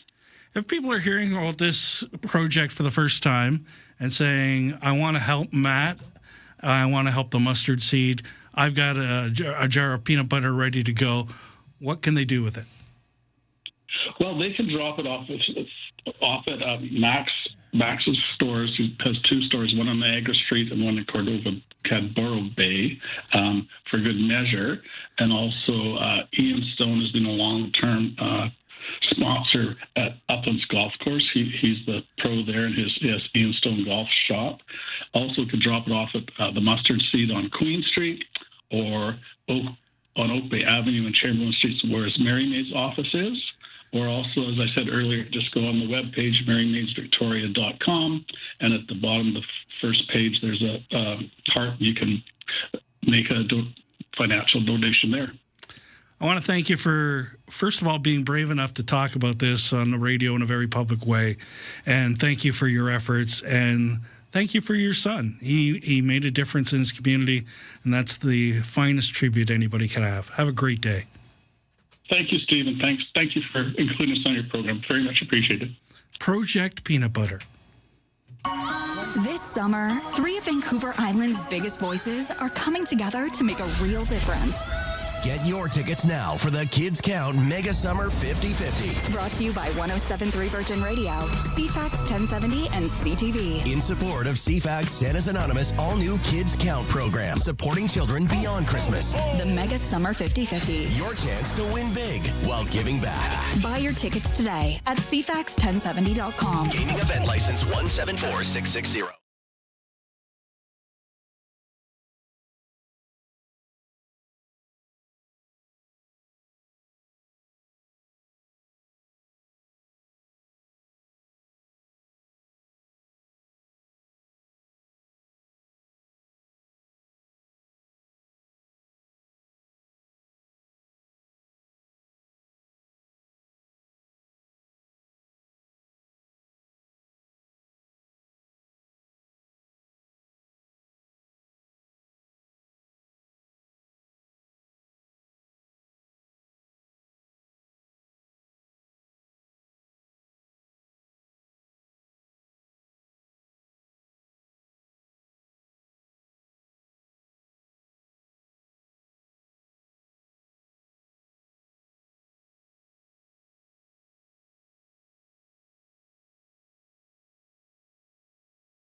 CFAX Victoria, An iHeart radio station. If it's happening, it's here. CFAX 1070.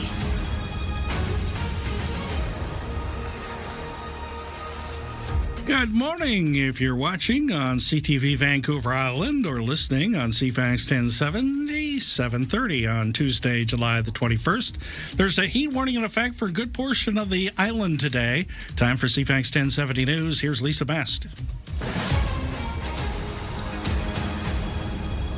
Yes, it's going to get warm out. In fact, Port Alberni is going to be 36 today, and tomorrow looks like Nanaimo 32, Duncan as well.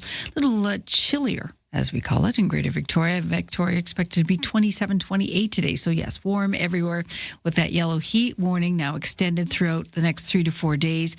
The BC Wildfire Update has 87 active fires, 32 considered under control, 6 new starts in the last 24 hours, and there's no new fires burning on Vancouver Island, so that's good news.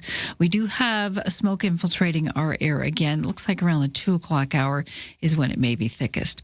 Conservation officers are sharing sharing details on wildlife encounters. One up island last weekend, 2 hikers with off-leash dogs were using the trails near Bevan Wetlands near Cumberland on Sunday afternoon while attempting to recall their dogs from dense bushes. The hikers instead found a black bear family. One hiker was injured by an adult bear. The person later released from a hospital. Now, conservation investigators determined that the bear was acting in self-defense or defending its young, so no effort will be made to search for and capture them. Warning signs have been posted along those trails to warn humans. Conservation officers will continue to monitor the bear activity in the area, but they say it's a good idea to keep your dog leashed while in wild areas. From that to the water, Marineland has begun relocating whales yesterday, shipping 6 belugas to 2 aquariums in the U.S. It's a complex process to close Niagara Falls tourist attraction, calls a major milestone that's taken months to sort out. Andrew Burns, the Marineland's external legal counsel, says the move is unprecedented. This has required the, sudden and critical attention of all of the leading marine mammal aquariums on the planet and a complex coordinated response involving dozens and dozens of people. Burns says that all 6 whales will travel on one flight. That flight expected to last an hour at most. The first stop Chicago, then a longer jaunt on to Texas. Stats are in on policing at the World Cup in Vancouver between June and last weekend. The Vancouver Police Department has released arrest numbers from the FIFA Fan Fest in East Vancouver, BC Place, and the Granville Entertainment District. They say up to 1,300 police officers on site during each game day, with 811 police drone flights. However, the sky was busier than that. There were 745 unauthorized civilian drone flights. 40 drones were downed remotely. A total of 177 arrests in the Granville Entertainment District. There were 40 criminal code arrests, 109 breach of peace arrests, and 48 for public intoxication. But overall, it seems visitors, by and large, behaved themselves. Vancouver police say only 16 foreign nationals were arrested during the games. The U.S. president slapping an additional 50% tariff on certain products from Canada. The White House says the tariffs are punishment for Canada's, quote, discriminatory treatment of American cars, alcohol, and dairy. The list of affected Canadian products is wide-ranging. Dairy products, alcohol, and honey, along with a range of other grocery items. Also construction materials, clothing, furniture, and electronics. Prime Minister Mark Carney says the tariffs violate the free trade agreement between the U.S., Mexico, and Canada. We're learning about an intense competition among the makers of the popular weight loss drugs that has spilled over into a courtroom. This is in New Jersey. With so many people using the drugs, it's a bold claim to make. People using Zepbound lost an average of 50 pounds compared to an average of 33 pounds with the Wegovy injection. And one that the maker of Wegovy says is misleading. Novo Nordisk claims that Eli Lilly is using data based on the highest dose of Zepbound versus the lowest dose of Wegovy. The Danish drug maker wants a court to order Lilly to pull the ads and to issue what it calls corrective advertising. Jim Ryan, ABC News. And if you eat vegetables or fruit, you're probably keeping a watch of sorts on cyclosporiasis. There's still no definite confirmation of the source of the outbreak in the U.S. Has sickened thousands of people across several states. The FDA in the U.S. says its investigation has led them to lettuce supplied by a farm, Taylor Farms, sourced from Mexico. The farm supplies supermarkets, fast food restaurants, and even Cisco, which distributes to schools and hospitals in the U.S. The parasitic illness causes severe gastrointestinal symptoms and has to be treated by antibiotics. The company has now voluntarily recalled nearly 36 of its iceberg lettuce products in 27 states, saying overnight that we are no longer sourcing iceberg lettuce grown in central Mexico for the remainder of the growing season. And it adds that it has experts on site investigating all potential sources of contamination. So with that recall, it'll make food even more expensive here in the U.S. for sure. That's your news to 7:36.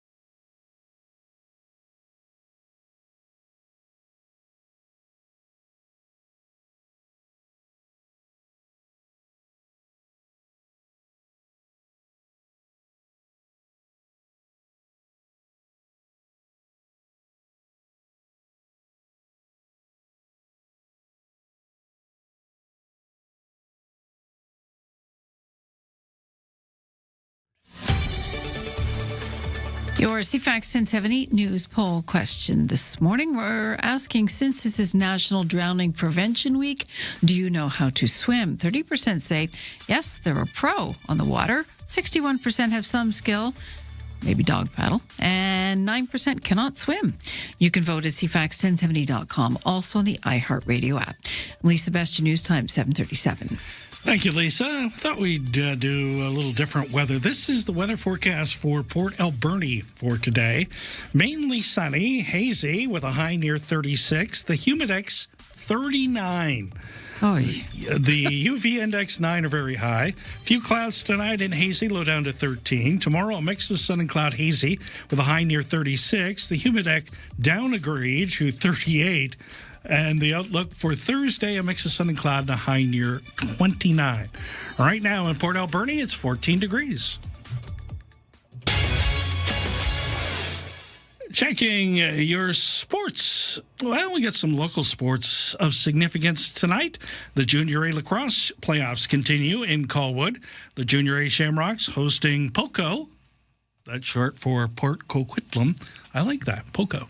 At 5 o'clock, series tied at a game apiece. Harbor Cats are on the road. They're up island in Nanaimo tonight to take on the Night Owls.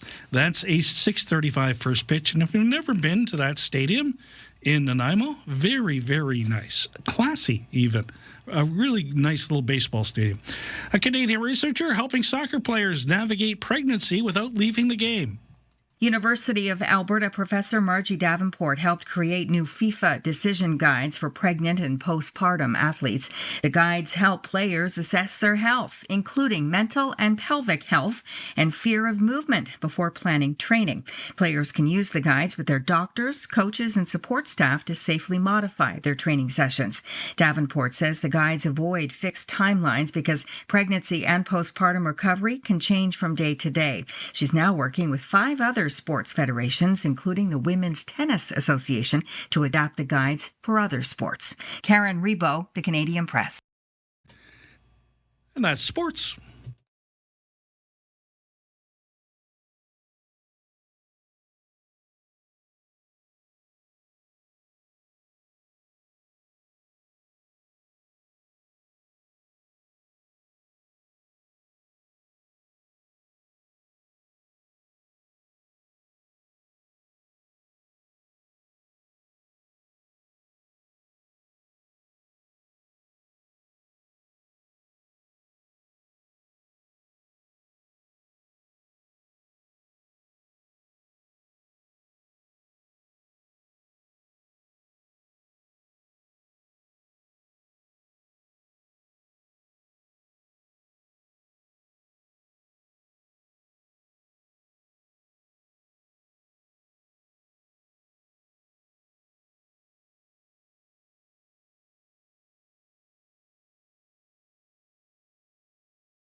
For a comfortable home, no matter what the season, and big savings on your heating bill, talk to Coastal Heat Pumps, designed for comfort.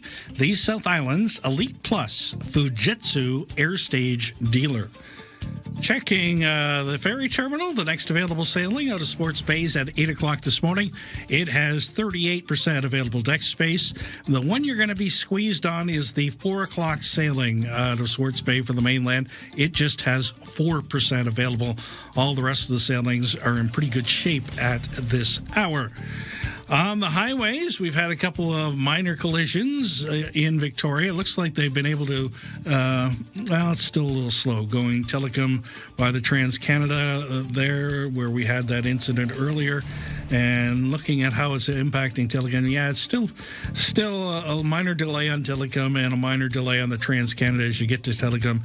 It's also affecting the Burnside Road Telecom intersection particularly as well. Trans-Canada, Victoria bound, slow right from Langford till you get to the curve, and then it improves greatly after that.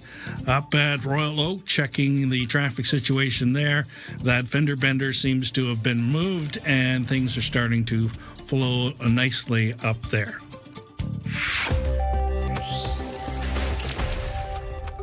On the markets, the TSX up 220 points at 35,180.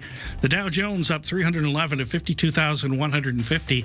And the NASDAQ up 228 at 25,736. The Canadian dollar down 13 basis points at 71 cents U.S. Ryan and Lisa, mornings on CFAX 1070. We love texts from our listeners at 71010. I thought we would go through some of them that have accumulated today.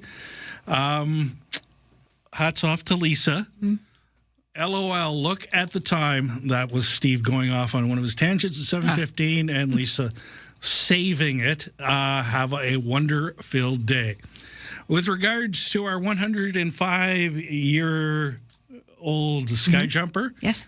What is Sissy using a parachute?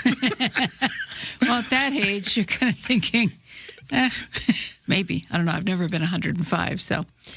We ran a series on Jimothy. Yes. I love Jimothy, and Jimothy is capitalized. Well, so I went down the hallway, and Scott Cunningham from CTV says to me, T-shirt for Jimothy, that's the least of it. So then I looked. No. Everything. Stickers, mugs, Jimothy hoodies. You can get Jimothy put on anything. Jimothy tattoos. I'm kidding. There's no tattoo yet. Maybe there would be, though. Yes, Jimothy has become quite the thing. And I don't think he's going to get any of the profits. Maybe they'll give it to Wild Ark or something, or whatever Seattle has. Because it's rodent kind of raccoon. What do we call him? Freak of nature? I don't think rodent's right. Okay. Anyways, he's a bit strange. Yes. And on the West Coast, we like our strange and weird. So Jimothy rocks. He's got his own Twitter page. He's got a Twitter account? You found it? No, I'm not sure. Just putting it out there. Don't you remember the Cobra in New York City? Years ago, a Cobra got loose in New York City. Yes, I do actually and they remember created a Twitter page for it. I thought that was the funniest thing. So the creativity that comes out with these things is outstanding. I know. That's the best part of it. So the Jimothy T-shirts are pretty funny because this little raccoon looks so weird. It's like he's been smooshed. Again, I'm just saying, put him on the clipper. Bring him up here. Bring him up here on tour? Yep. The on tour. Where would be the best place for him to visit? Beacon Hill? The petting zoo? You know, he would love the park. Probably. You know, could you imagine him going face-to-face with the peacocks? That would be worth a T-shirt, yeah. Yep. Yep. Then you could Trading have card. Maybe the peacock would see its own reflection in Jimothy's eyes, and then we'd have an incident. There we go again. Look, it's 7:45.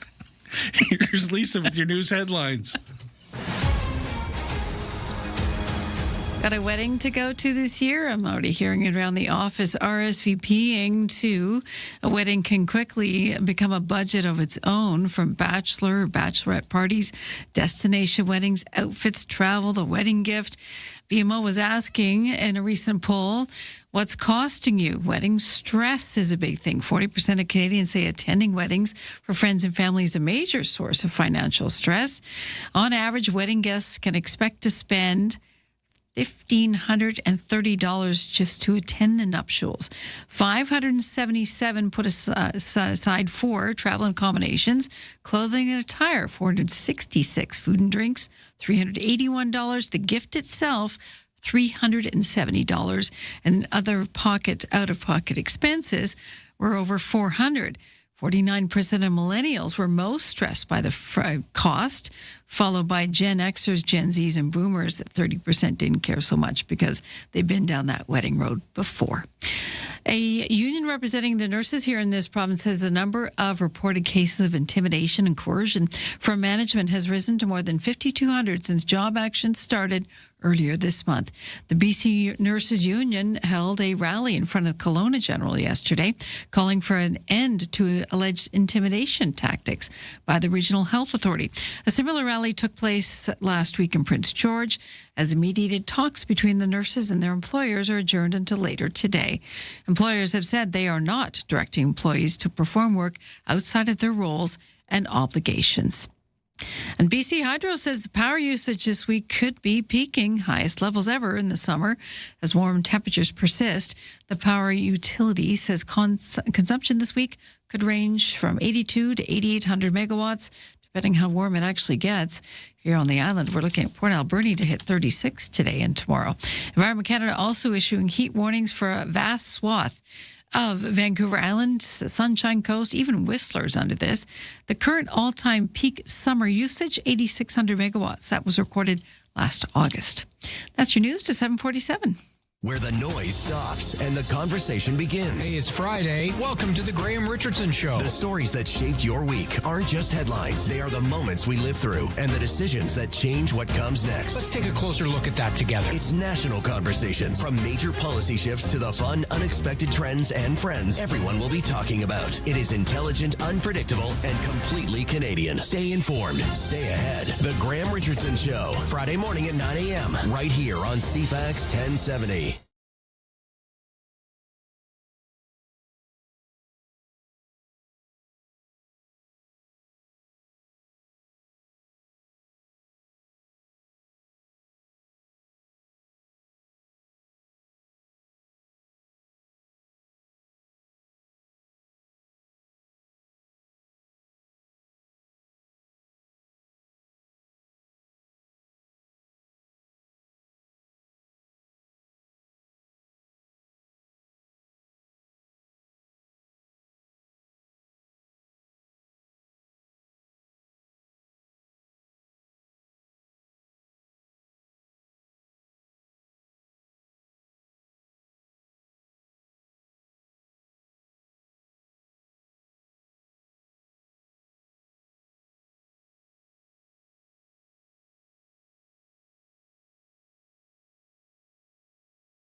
First of all, thanks to a listener who obviously pulled off to the side of the road and texted me. So thank you very much.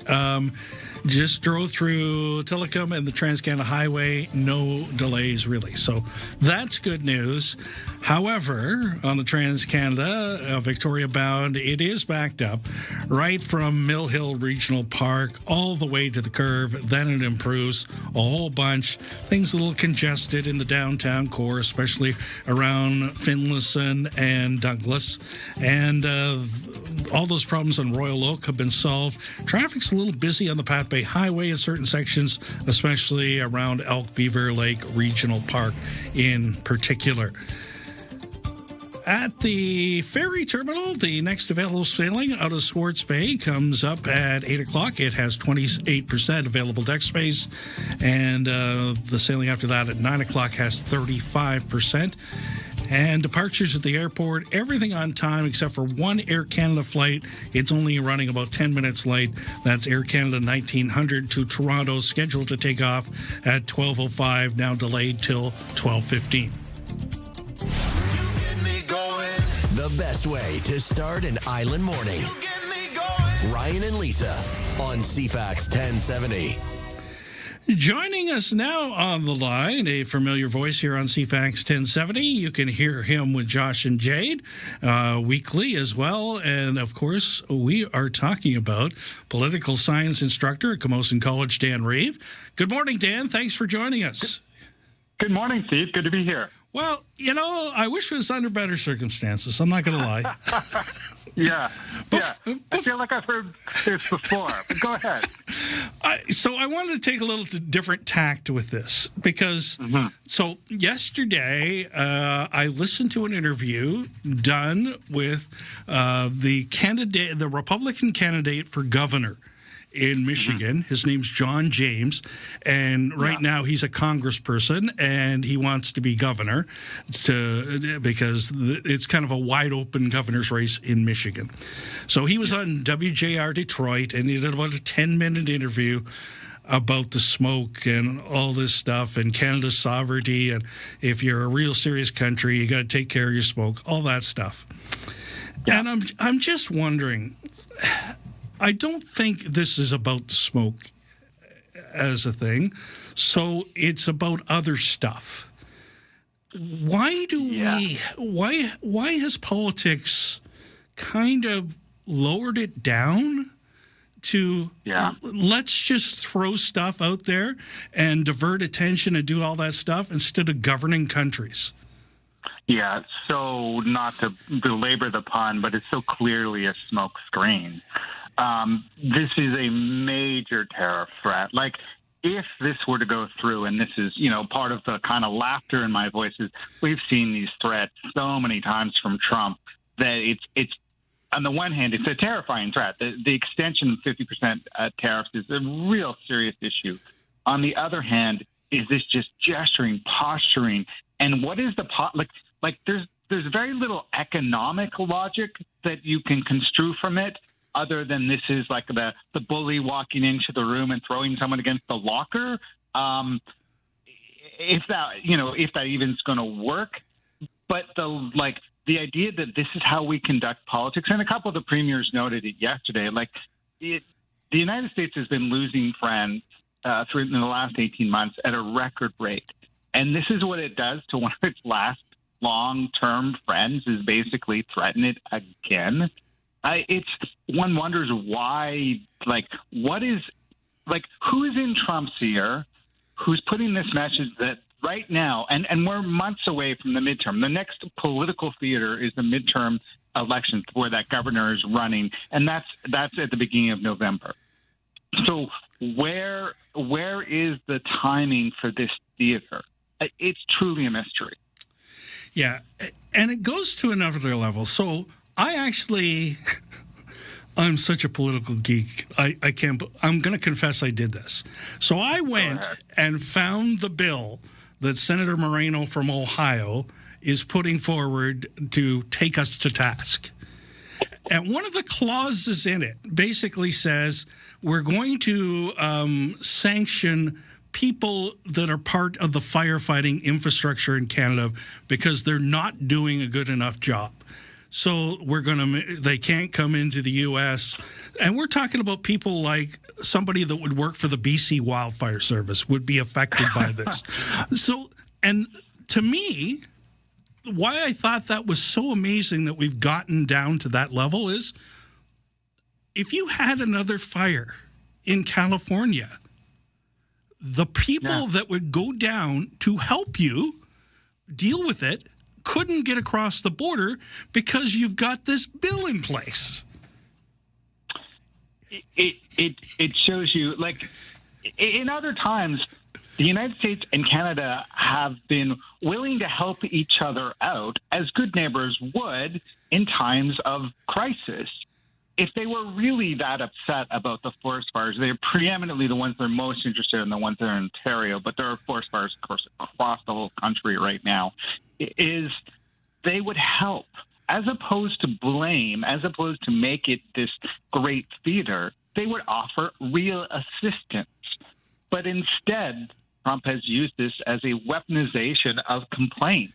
And I thought that the timing of the most recent round of tariff punch, it falls right after the World Cup's ended. People are kind of leaving, going home. The attention's no longer on, the United States and its little junior partners, Canada and Mexico. And now he throws down this. And I think, and again, I don't want to belabor the pun, but this feels like just a political exercise that has very little to do with smoke. And honestly, if you want to take a step back, Trump and the Trump regime has whatever steps the United States had meant to reduce global warming, carbon emissions, they have essentially retracted and gone the other way.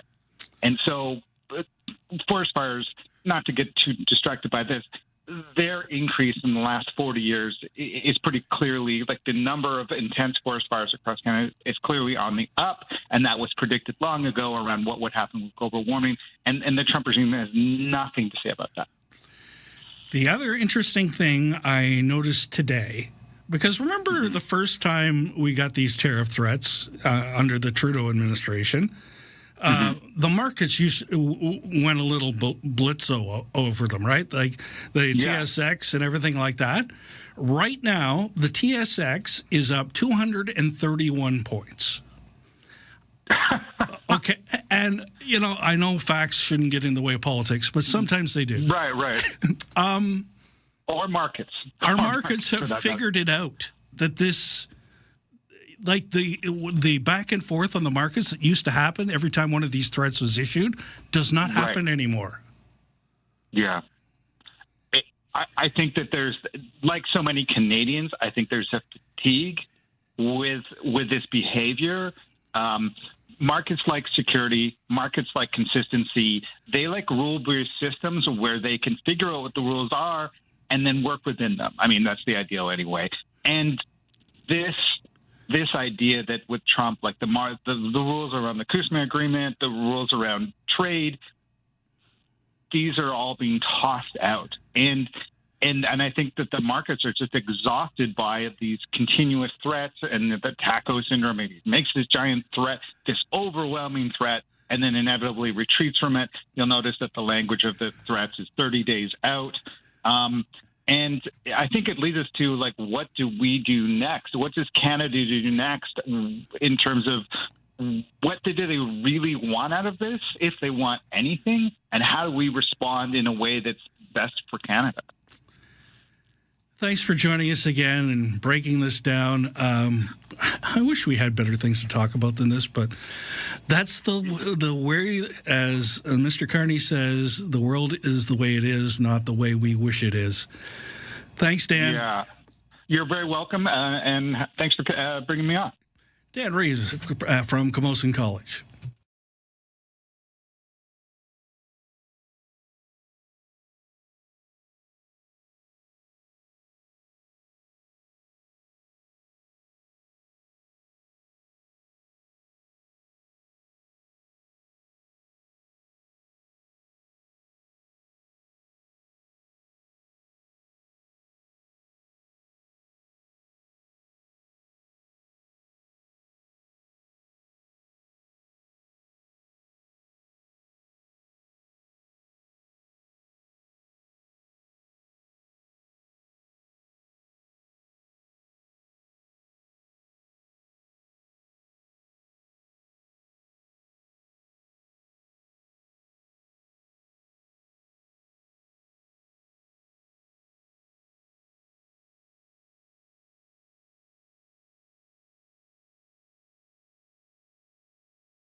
CFAX Victoria, An iHeart radio station.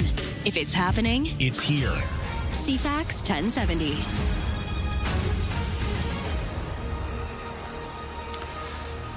Good morning, Vancouver Island. It is Tuesday, the 21st. Yes, we're a month into summer as of today. Weather forecast, it's very summery, like hot summer, especially up island. We'll give you the Nanaimo forecast after the news. Here's Lisa Best.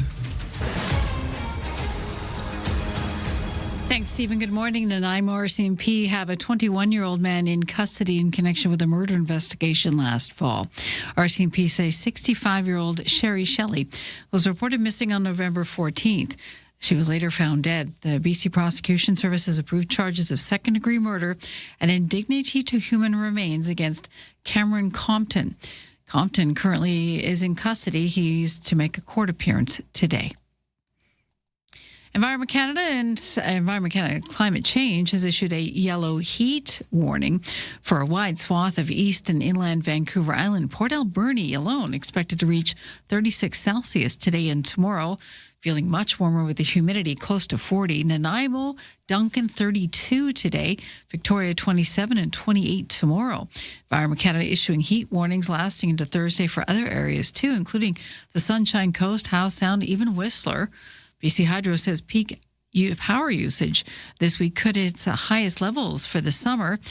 The power utility says consumption this week could reach 8,800 megawatts, depending on how warm it gets. The all-time high so far was last August when we reached 8,600 megawatts.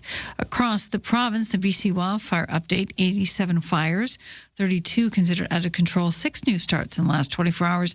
There's no new fires currently on Vancouver Island in the last 24 hours, so there's a sliver of good heat, of good news, except we do have smoke infiltrating our region again today. You may find it more prominent around mid-afternoon between the 1 and 2 o'clock timeline.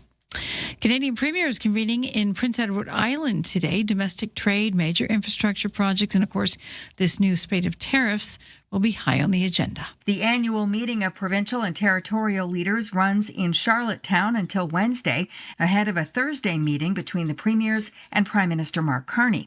Trade barriers and major projects are expected to be a big focus as leaders look for ways to shield Canada's economy from global instability. Dalhousie University political scientist Laurie Turnbull says Carney has struck major project deals with large provinces, and these meetings may be a chance for premiers from smaller jurisdictions to push the PM for similar support. Karen Rebo, The Canadian Press. The federal government says it's referring the Robert Banks Terminal 2 expansion for the Major Projects Office for potential fast-tracking. The expansion would see container volume increase dramatically in the Delta region, but that port has a long-standing concern over port-based crime. The city has tapped former RCMP Commissioner Peter German to produce a report on port policing. That was back in 2023. He says the issues raised in that report remain unresolved. I don't think anything has changed that would cause me to alter the recommendations, which really was concern for contraband coming in and going out, the lack of port police, and limited security clearances considering the number of employees. So the various issues that we highlighted, I suspect they are still there. Delta Mayor George Harvey says ports elsewhere in the world have adopted technologies that can scan container traffic without slowing down operation. But Canada's ports have not yet kept pace. In the air, Ottawa widely expected to announce today it will join a next-generation fighter jet program run by the UK, Japan, and Italy. Canada is expected to join the International Fighter Jet program as an observer, gaining access to sensitive information without becoming a full participant. Defense Minister David McGuinty will announce the move today in the United Kingdom. The partnership between Britain, Italy, and Japan aims to replace Japan's F-2 jets and Eurofighter Typhoons. Experts say questions remain about whether Canada could eventually join and under what terms. Meanwhile, Ottawa's review of its F-35 purchase continues after more than a year amid ongoing trade tensions with the United States. David Augustine, The Canadian Press. And that's your news to 8:05.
Your CFAX 1070 news poll question. This is National Drowning Prevention Week, so we're asking, do you know how to swim? 30% say they're a pro on the water, 61% have some skills, 9% admit they cannot swim.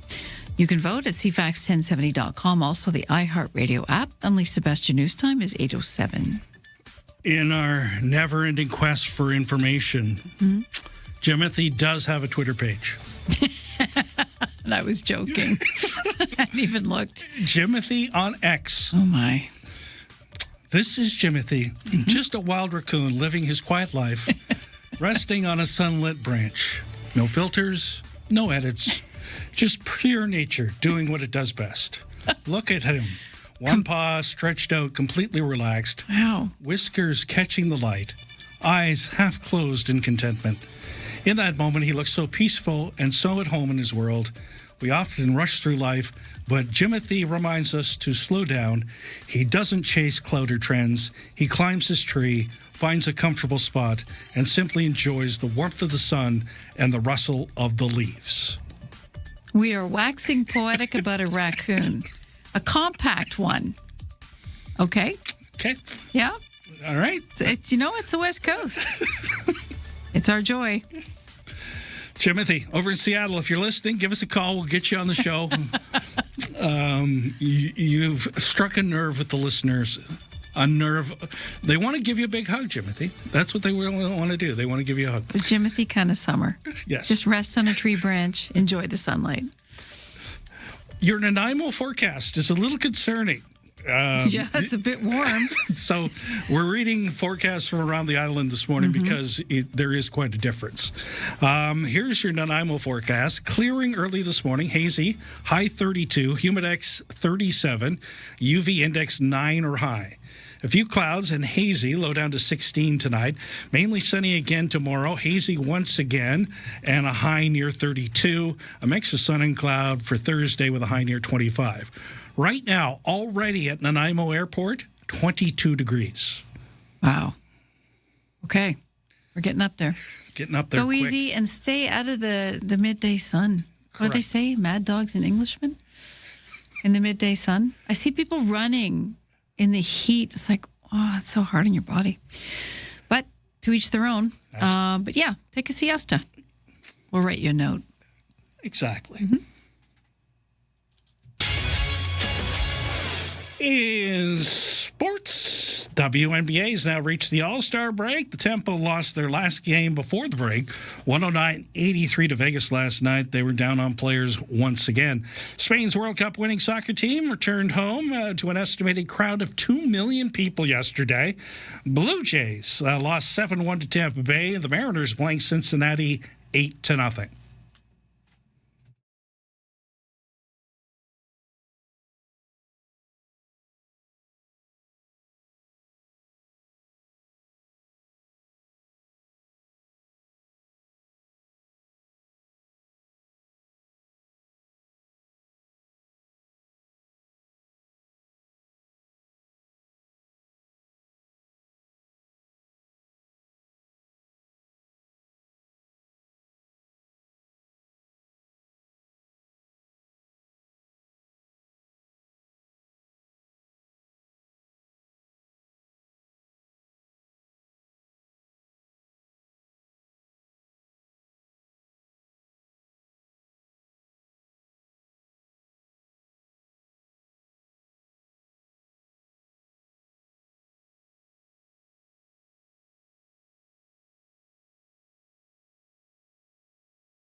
Checking your traffic situation at this hour. The Trans-Canada is still slow, basically from Island Highway till the curve picks up nicely after that. I don't see a lot of other major delays around the region. The next available sailing out of Swartz Bay is at 9 o'clock. There's 37% available deck space on it.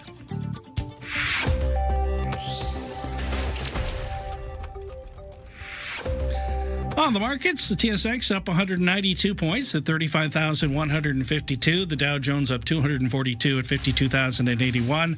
The Nasdaq up 282 at 25,790.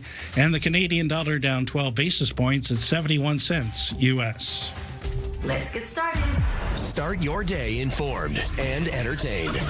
Ryan and Lisa, mornings on CFAX 1070. Coming up to 8:12 here on CFAX 1070. You know what today is, Lisa? Oh, you're going to tell me.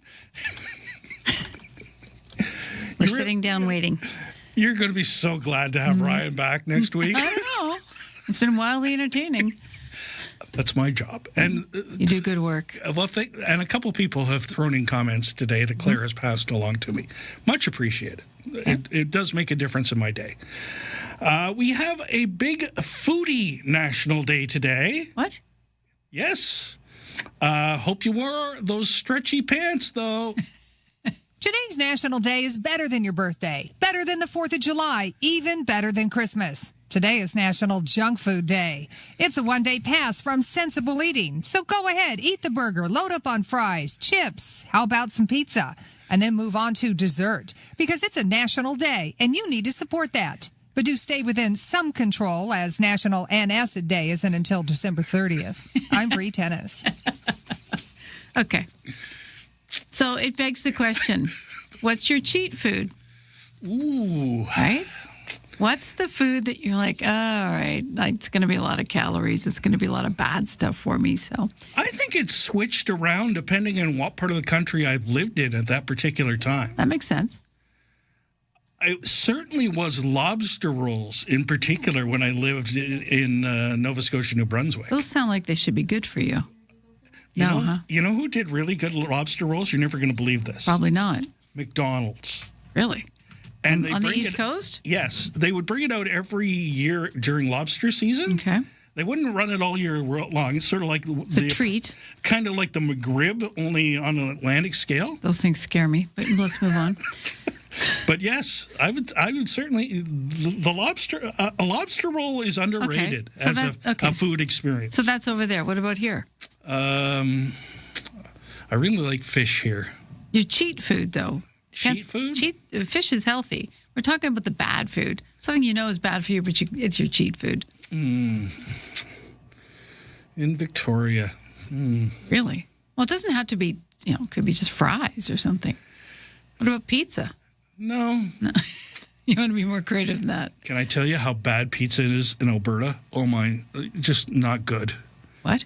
Alberta pizza, just it's getting it bad. What? How do you get pizza wrong? That's like burning your French fries. How do you get that wrong? I have no explanation. I was so glad to get to BC after my pizza experiences in Alberta. Don't they do gourmet pizzas there? They do some creative stuff. I agree, but it wasn't good. You don't have Alberta's list. It wasn't good. Okay. Mine is yam fries, sweet potato fries. Sweet potato fries. Really? Love those. Why? I just like the flavor and the texture because they're sweet, but then you put the chipotle mayo with them. Ooh, you went to the chipotle mayo. And then you do a Hoyne dark matter with it, and you got it. That's a meal. I mean, the Hoyne dark matter is a meal in itself, but there is the Herald Street Brew Pub makes something called the Spruce Tip. It's a pale ale. I've been trying to get my hands on it.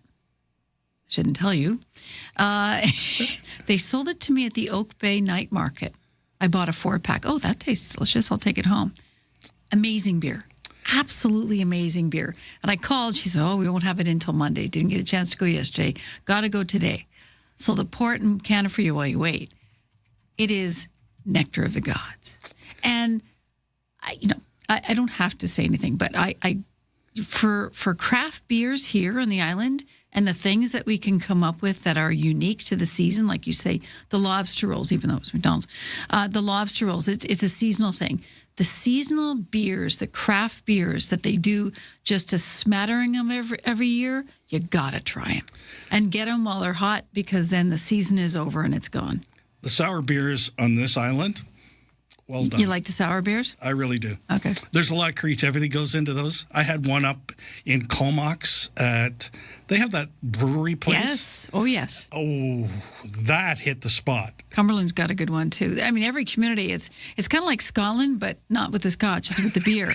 We pride ourselves in doing the smallest. What if I only made 2 bottles of this, so get them while they're on. I love that. Having the least amount. So you have to, it's rare. You got to fight for it. That's correct. Anyways, I'll be girding my loins, elbows up, as it were, when I head into the brew pub at on Harold Street. Today. I've thought of what my treat is. Oh. On the island. You're because you just triggered it. Okay. Spinnaker's lemonade. Okay. That doesn't sound bad lemonade. enough to be a cheat food.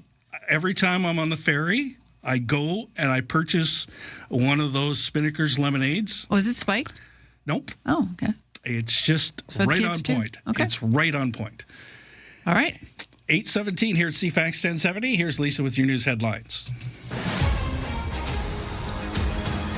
We have 87 wildfires currently burning in this province. 32 of those considered out of control. No new fires on Vancouver Island in the last 24 hours. So that's good news. Firefighters in the southeastern part of the province are working to build containment lines between an out-of-control fire in the city of Kimberley. 8,000 people stand ready to leave. The BC Wildfire Service is using heavy equipment to build the lines, block the fire that's burning just 10 kilometers west of the city.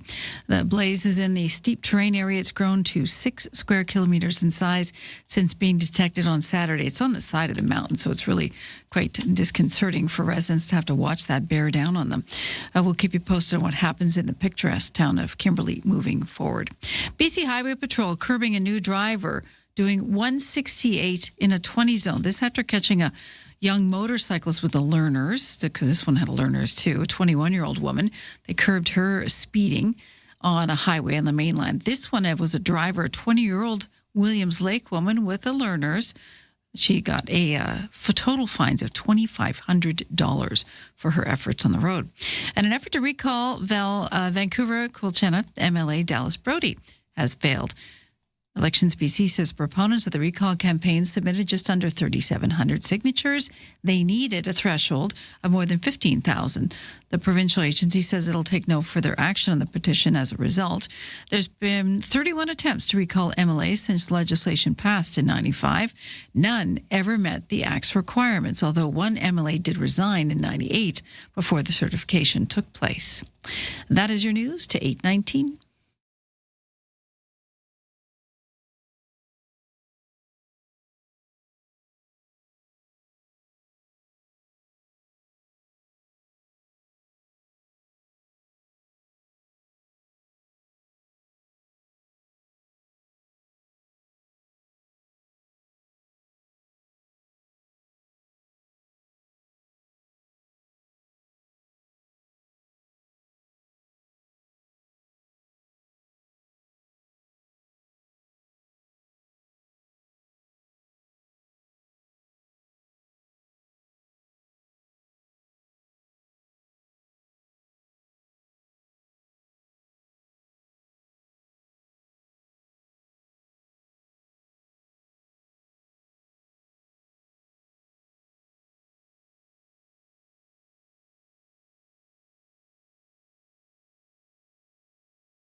8:21 here at CFAX 1070, checking your traffic situation at this hour. Let's start at the ferry terminal. 9 o'clock sailing from Swartz Bay to the mainland has 35% available deck space. At the airport, just one minor delay, about a 10-minute delay for Air Canada Flight 1900 to Toronto at 12:05. It'll go at 12:15 instead. On the actual highways around Greater Victoria, another slowdown on Tillicum and the Trans-Canada Victoria bound. It's nothing serious, but there is a little tiny red zone there. Things are improving on the area from Vic General until you get around the curve. It's all here. News, weather, traffic, and community events. Ryan and Lisa, mornings on CFAX 1070. And Josh Hilden is on top of it as well. Happened about 5 minutes ago on the 900 block of Esquimalt Road, closed due to a crash. Westbound truck drifted across the eastbound lane, the EB bike lane, striking a hydro pole. Traffic's being turned around as it approaches the scene. Would advise Esquimalt Road traffic to turn off at Head Street or Lamson Street. That came in the last minute from the one, the only, co-host of Josh and Jade Afternoons, Josh Hilden. On top. Okay, say it again. Where is it? It's 900 block of Esquimalt Road. Okay. So there you have it. Thank you, sir. We have a very special guest on the line right now joining us. He's not embedded in Esquimalt traffic, but he is embedded with an announcement yesterday here on Vancouver Island. The BC Hydro plans to procure a large battery energy storage project aimed at having at least 100 megawatts of storage capacity, and it would be located just north of Duncan. Nanaimo Lanceville MLA George Anderson joining us to talk about it. Good morning. Good morning. How are you? Not too bad. Feel relieved now you've had that Esquimalt traffic update? I have to say I feel for the people out there, and I look forward to seeing that cleared up soon. Okay. Now, you had a fairly big announcement yesterday. I find this very interesting. Why do we want to store megawatts of electricity, and how would it work? Well, the first thing is, as the Parliamentary Secretary for Energy and Climate Solutions, working alongside the Minister of Energy and Climate Solutions, Minister Adrian Dix, is that this is part of our Powering Growth strategy, which lays out 3 pillars to conserve energy under Power Smart 2.0, which many BC Hydro customers are aware of, that helps people save money, to optimize our existing electricity assets by modernizing our dams, but also building our electricity system to make sure that there is dependable energy for people. So that's why we were announcing that BC Hydro will be issuing a request for supplier qualifications to go and procure the first major battery storage project in British Columbia. And that means that we'll essentially be able to store electricity when it's available from our integrated energy system. And when there's high demand, such as in the middle of winter, where many people are keeping their homes warm, that energy can then be redeployed into the system. It's a very positive thing for our province. Are other jurisdictions doing this kind of stuff? Absolutely. If we look across the Canadian market, you see Ontario, Alberta, Saskatchewan, Nova Scotia. This is a type of technology that is being used across the world, and it's going to be an even more important part of ensuring energy security in different jurisdictions. As we see from the war in Iran, we can see what happens when energy is not stable. And the great thing that we have here in British Columbia is that we have 98% clean, renewable energy in our province, and we also have the 3rd cheapest power in North America. This is all because of the long-term planning that BC Hydro has put in place through our public electric system. Do we have any idea around the scale of economic development and jobs impact of this kind of a project? Well, what I can say, you'll know that recently Premier Eby was able to sign a multi-billion-dollar agreement with Ottawa And that's going to allow us to advance mining projects. It's going to allow us to see significant upgrades to Roberts Bank Terminal 2 and many other projects across the province. But what we do need is to ensure that we have the energy to be able to meet that growing demand. On Vancouver Island, there's Nick Steel, which is producing the steel for Vancouver Island University's student housing, St. Paul's Hospital in Vancouver, and the Broadway subway expansion. We need the necessary energy capacity to be able to do these large projects and provide economic development opportunities throughout the province. I give you an example of Aidan, who I met yesterday at BC Hydro's Vancouver Island terminal substation, and he's an electrician. And it's because of these kind of projects that we're seeing the opportunities for more electricians, more tradespeople to be going out to work and create that prosperity for our province. How do we maybe break down how a request for the proposal would work and when we might see this actually take place? So on July 30th of this month, BC Hydro will issue a request for supplier qualifications, and that will allow BC Hydro to pre-qualify companies to be able to ensure that they are able to help us deliver this utility-scale battery facility. Then later this year, there will be a request for proposals from those companies to help build this project. And it's expected that BC Hydro will own and operate this facility, which then means that BC Hydro is better able to push out the energy to communities when it's needed most and increase reliability. Well, thank you, MLA Anderson, for joining us this morning and giving us the details of that announcement. And we'll keep an eye on things as the process progresses.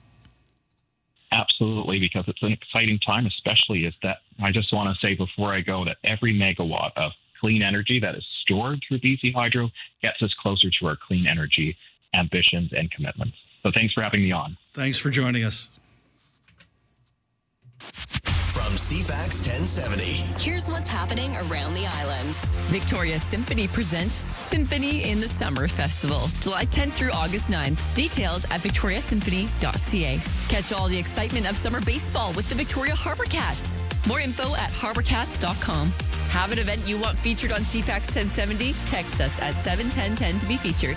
Get more event info at cfax1070.com. If it's happening, it's here. CFAX 1070.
CFAX Victoria, An iHeart radio station. If it's happening, it's here. CFAX 1070. Good morning, Vancouver Island. It's 8:30, Tuesday, July the 21st. A heat warning in effect for a good portion of the island today. Time for CFAX 1070 News. Here's Lisa Best. Yeah, we're going to get hot. Port Alberni is going to be 36 today and tomorrow. Duncan and Nanaimo 32 both days. Of course, feeling much warmer with the humidity. Victoria area 27, 28, but you got to factor the humidity in with that too. So you got to keep your cool. We are under a heat warning issued by Environment Canada early this morning. A wide swath of east and inland Vancouver Island under this alert. BC Wildfire Update has 87 active wildfires, 32 considered under control, 6 new starts in the last day, but no new fires on Vancouver Island. That could change as we dry out further and the heat pours on.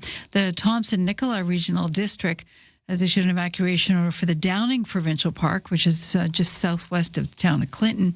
That order includes the park's campground.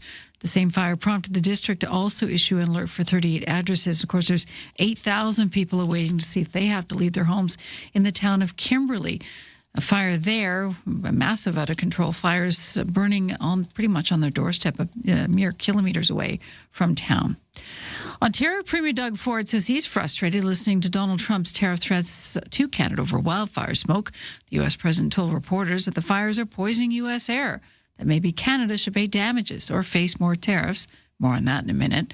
Ford called the remarks, quote, a bunch of rubbish. Maybe President Trump would offer his closest allies and friends some support rather than sit there and threaten tariffs.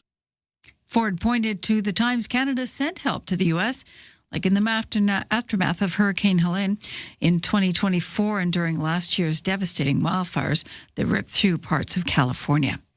This has the U.S. president slapping a 50% additional tariff on certain products from Canada, everything from hockey sticks to honey. The president now reigniting his trade war with one of America's largest trading partners. Now, the White House says these are meant as punishment in response to Canada's retaliatory tariffs on American products like cars and alcohol. A senior administration official saying this is meant to hold Canada accountable. So these tit-for-tat tariffs continue, but these new Trump tariffs won't go into effect for another 30 days. We'll keep you posted as to what comes next. Canada getting front row seat for the development of next generation fighter jets. Speaking in London today, Defence Minister Dave McGuinty says it's a multinational program run by the UK, Japan, and Italy. Today, Canada is proud to become its first observer nation. This is an important milestone for Canada. It's also a powerful reflection of the trust that exists between our countries, and it reflects our shared commitment to shaping the future of collective security. This means Ottawa gains access to international information about the Global Combat Air Program while the 6th generation fighter is under development. A problem on the road, again, this involves Ford products and seatbelts. The National Highway Traffic Safety Administration says the switch for the easy entry, second row outer seats on certain Ford and Lincoln SUVs may stick. That could cause the seats to unlatch, tip, or slide unexpectedly, and it could possibly cause injuries. Included in the recall are 2020 through 26 Ford Explorers and 2020 through 27 Lincoln Aviators. The automaker will notify owners this month and again in January, telling them to take their vehicles to the dealer for a free repair. I'm Daria Albinger. And one of the rarest animals in the world making a remarkable comeback in the wilds of North Carolina. Center for Biological Diversity Southeast Director Will Harlan says 4 litters of endangered red wolf pups have been born in eastern North Carolina this year. He tells ABC 11 an estimated 12 to 16 pups have survived so far, boosting a wild population that numbers only about 22 adult wolves. Conservationists call it a promising step for the world's most endangered wolf species. I'm Rebecca Hughes. That's your news to 8:35.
Your CFAX 1070 news poll question. Since this is National Drowning Prevention Week, we're asking, do you know how to swim? 30% say they're pro, 61% have some skill, and 9% say no, they don't have any swimming experience. You can vote at CFAX1070.com, also the iHeartRadio app. And Lisa Best, your news time is 8:36. Email her with a lovely tribute to the Tanner family and their efforts with the Peanut Butter Project. Okay. Thanks for the story on Project Peanut Butter. I just did a $50 donation. Oh. Happy birthday to Matt Tanner and an amazing legacy that he started. Yeah. His father's a brave man. It's tough to talk about, I'm sure, but what a legacy and what a wonderful thing to do. Yes. Food. Yes. So $50 buys a lot of peanut butter. It does. It's good. Thank you, listener, for doing that, and thank you for letting us know that, it was heard. It was heard. It made a difference. That makes us feel good, too. Weather forecast, we're going to go Comox this time. Okay. Mainly sunny, hazy, a high near 30 today. Humidex going to make it feel like 33. The UV index is a little lower there, 8 or very high. I'm guessing that's probably because there's a little more haze in the air up there. A few clouds tonight. Winds light except northwest 30 near the Strait of Georgia overnight with a low near 16. Mainly sunny tomorrow, hazy with a high near 30, mix of sun and cloud for Thursday and a high near 25. This is what got me. The high already in Comox this morning, 20 degrees. It's 20 there right now? Yep. Isn't it funny that the smoke, which is bad for us, is filtering the UV rays, which are bad for us? It's like two negatives canceling themselves out or something. I don't know. It's just a thought. I love the way your mind works, and the analyzing we get from you is appreciated because there's actually a thought process that I can follow. If we actually worried about all this stuff, we'd never go outside. That's right. Take your chances, people. Yeah, I'd be wearing my CCM helmet instead of my CCM jersey today. Keep the sun off your head.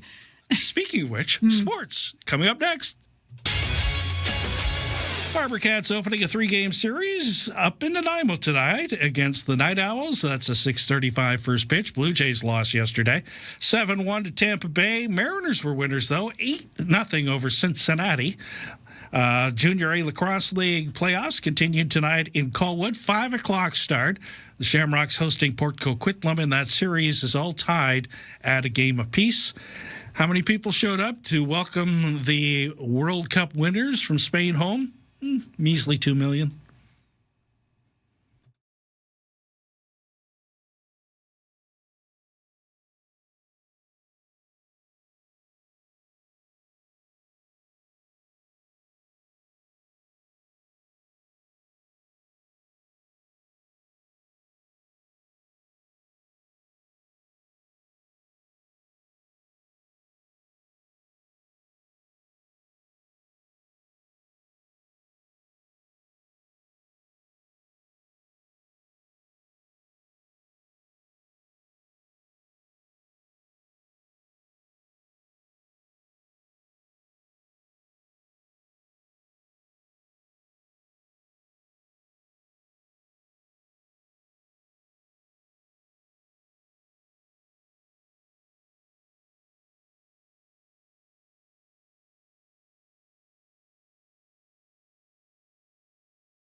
Need a cab? Download the new Bluebird Cabs app at Bluebird Cabs Ltd. Bluebird Cabs, proudly local and Canadian-owned and run since 1946. We have that incident on the 900 block of Esquimalt Road. It's sort of like at Macaulay is the closest thoroughfare. A westbound truck drifting across the eastbound lane into the eastbound bike lane and then striking a hydro pole. Traffic's being turned around as it approaches the scene. Esquimalt Road traffic, you might want to turn off at Head Street or on Lamson Street as a result. And thanks for texter Josh Hilden for getting that into us. Much appreciated, Josh. You can always do it at 71010.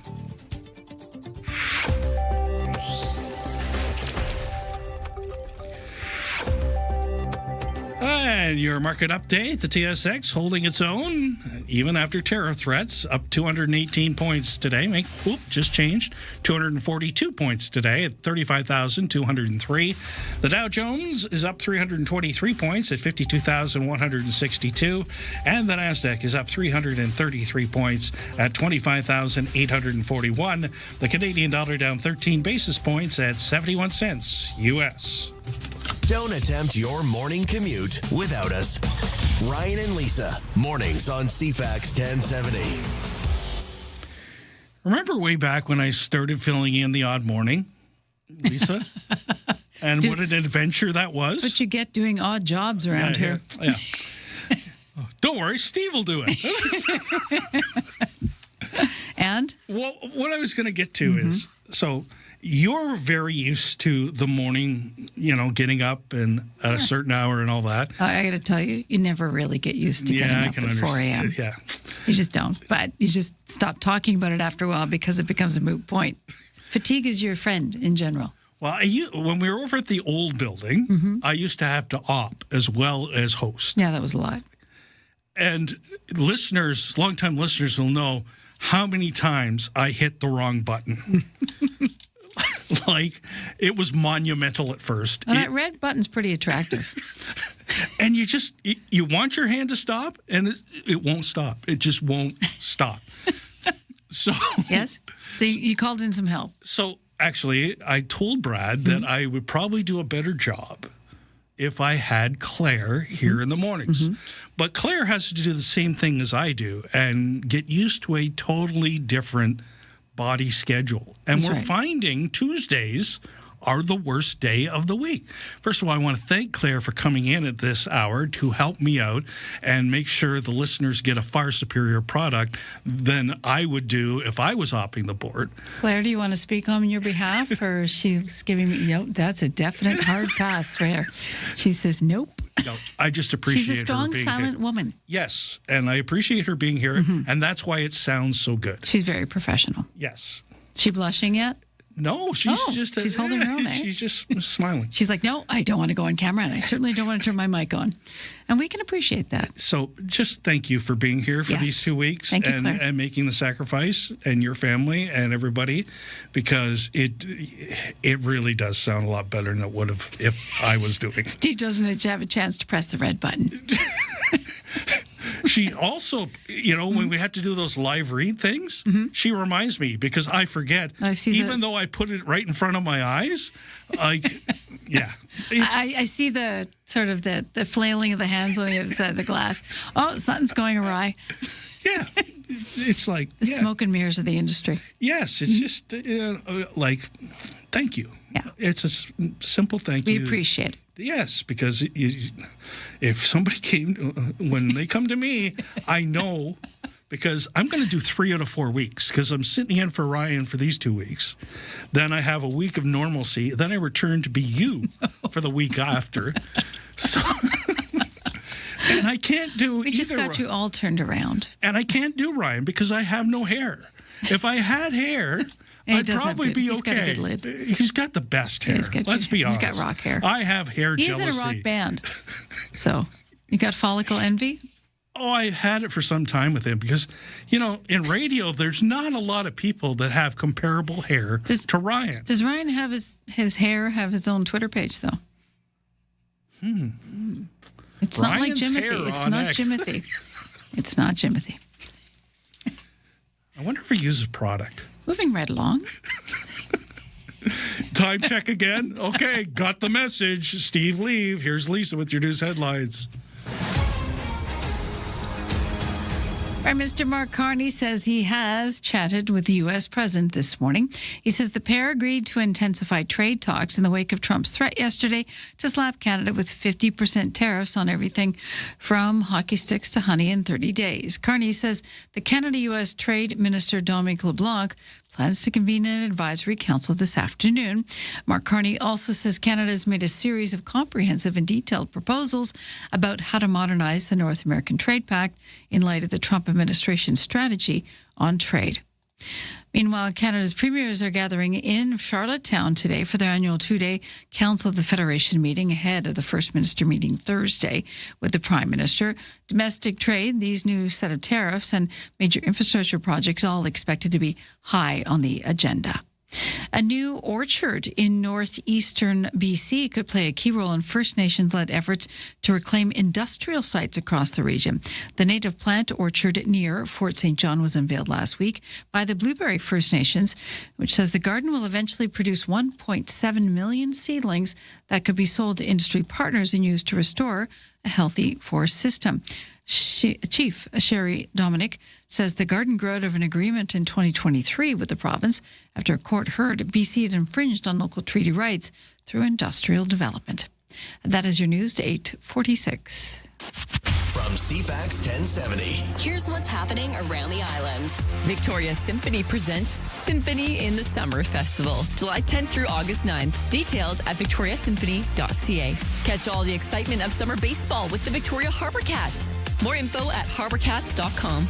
Have an event you want featured on CFAX 1070? Text us at 71010 to be featured.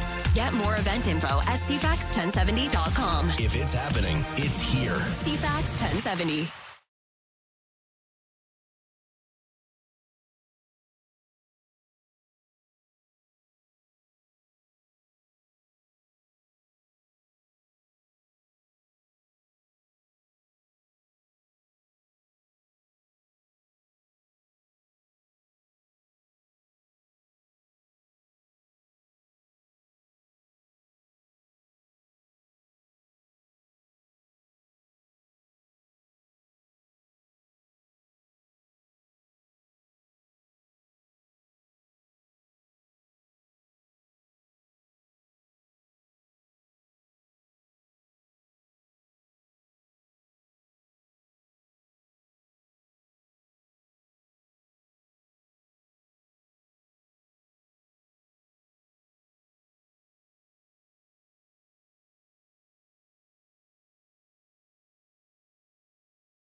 Coming up to 8:49 here at CFAX 1070. Once again, we have that incident in the 900 block of Esquimalt Road with the truck hitting a hydro pole. So if you can figure out your way around that area or avoid Esquimalt Road in the 900 block altogether, take Head Street or Lamson, depending on which direction you're coming from.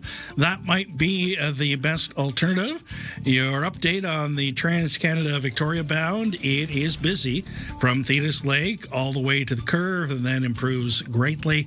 It's also a little slow by Hatley Castle on Souk Road / Island Highway. I think it's still technically Souk Road at that point as it goes by the castle. So a little slow in that area as well. Looking at the Pat Bay Highway, it certainly is slow coming up to Elk Beaver Lake Regional Park. My guess is that's probably traffic headed for the ferry, although it's in both the north and southbound lanes. So little slow on the Pat Bay Highway in that particular area. Thanks for starting your day with us. Ryan and Lisa, mornings on CFAX 1070. A new survey commissioned by the Canadian Mental Health Association's BC division suggests people want governments to put their money where their mouths are when it comes to mental health care. The data suggests more than 3/4 of people believe government should help ensure mental health services are affordable and accessible with public funding. Johnny Morris is the CEO for the association in BC. He's joining us now. Good morning, Johnny.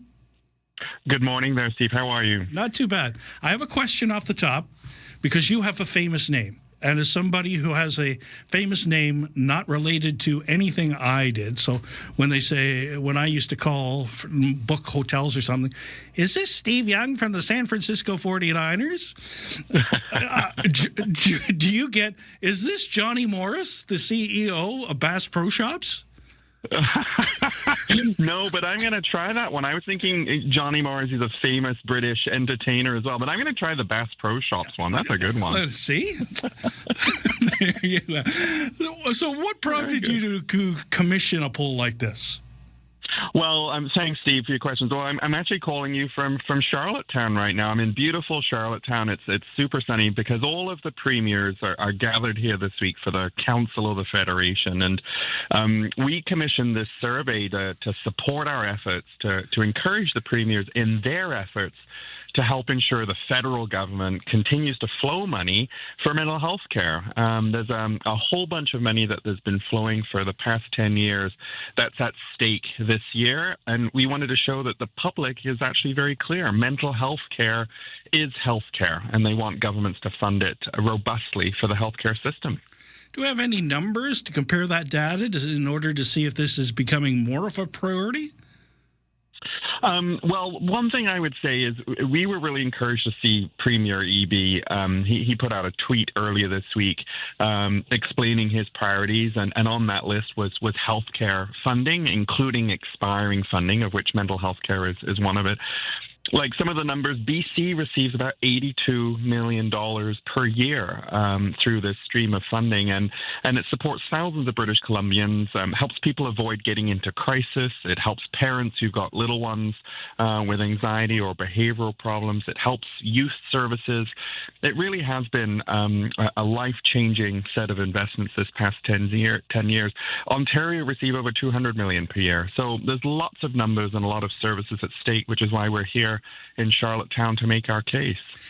Take us behind the scenes a little bit. So when you go to a premier's meeting like that, are you looking to be a resource for them? Tell us about what the approach is like. That's a beautiful question. I think for us, we want to be a good, friendly face, a friendly resource, a good partner. I know we have that relationship in BC, and a number of my colleagues from across the country are here. That's how we want to be seen. We want to be a friendly, a familiar face, a resource, and a support to really help the premiers have conversations about this key issue, mental health spending, and to take that case forward to the federal government and the Prime Minister. We know this week things have been upskittled a bit or a lot with yesterday's announcement from down south around tariffs, but arguably mental health is related to that too. We need certainty, and economic uncertainty is not great for mental health. It's actually very bad for mental health. And so we want to be here to provide that support and advice. Where does the federal government's role end and the province's role start when it comes to mental health? Oh, that's a big question early in the morning, but it's a really important one, Steve. It's a really important one. So the federal government plays a really important role. They flow money to the provinces as part of transfers, and that money turns into services. Now, lots of people might not know that mental health money, when it comes from the federal government, it's only protected when it pays for hospitals and doctors. And so mental health money in this country over time is actually really, really perilous. It's very vulnerable to changes and shifts. And what happened 10 years ago is the Fed said, we're going to create a 10-year agreement, which was historic at the time, and actually ask provinces and territories to spend money on mental health care. So it's restricted. It can't just go on anything. And so the money we're here to advocate for is actually historic in lots of ways. But yeah, the governments flow it, and then the provinces either choose where to put it or have to follow the instruction from the federal government to put it in the right place. And in this case, mental health care being one of them. Now that we're through the pandemic and we've seen the mental health crisis spike with that pandemic, because so many of us spent so much time alone, and I don't think a lot of us have even recovered from that. We're seeing that play out in real time in front of our very eyes. Is there really enough available? like, even if the federal government was all in and the provinces were all in, can we deal with the mental health crisis? I would say mental health and care for mental health is the defining issue, and it's not just because I'm in the field. It is top of mind for so many people. And I think you're right. We're not through the mental health impacts of the pandemic. And when you think about, average folks across BC trying to make ends meet, trying to pay their bills, trying to pay their mortgages, trying to pay their rent, trying to put food on the table, mental health has become even more defining. And what we're worried about is when you throw in the economy and money, that is a really stressful time for countless folks across BC. And so to answer your question, it is so important that we rally all of the resources we can, because mental health care really is economic infrastructure. It is the way through these crises and these challenging times we have ahead of us.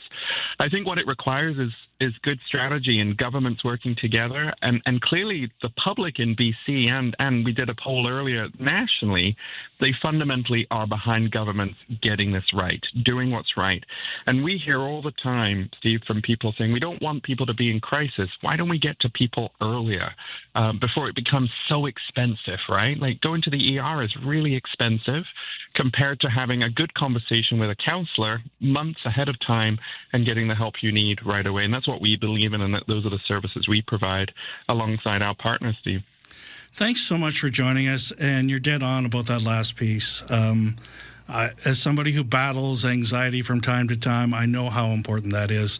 Thanks, and good luck in Charlottetown. And one word for you: Cow's ice cream.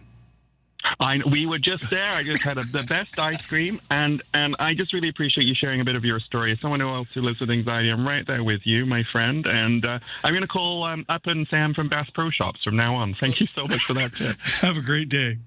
You too. Bye for now. Bye.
CFAX Victoria, An iHeartRadio station.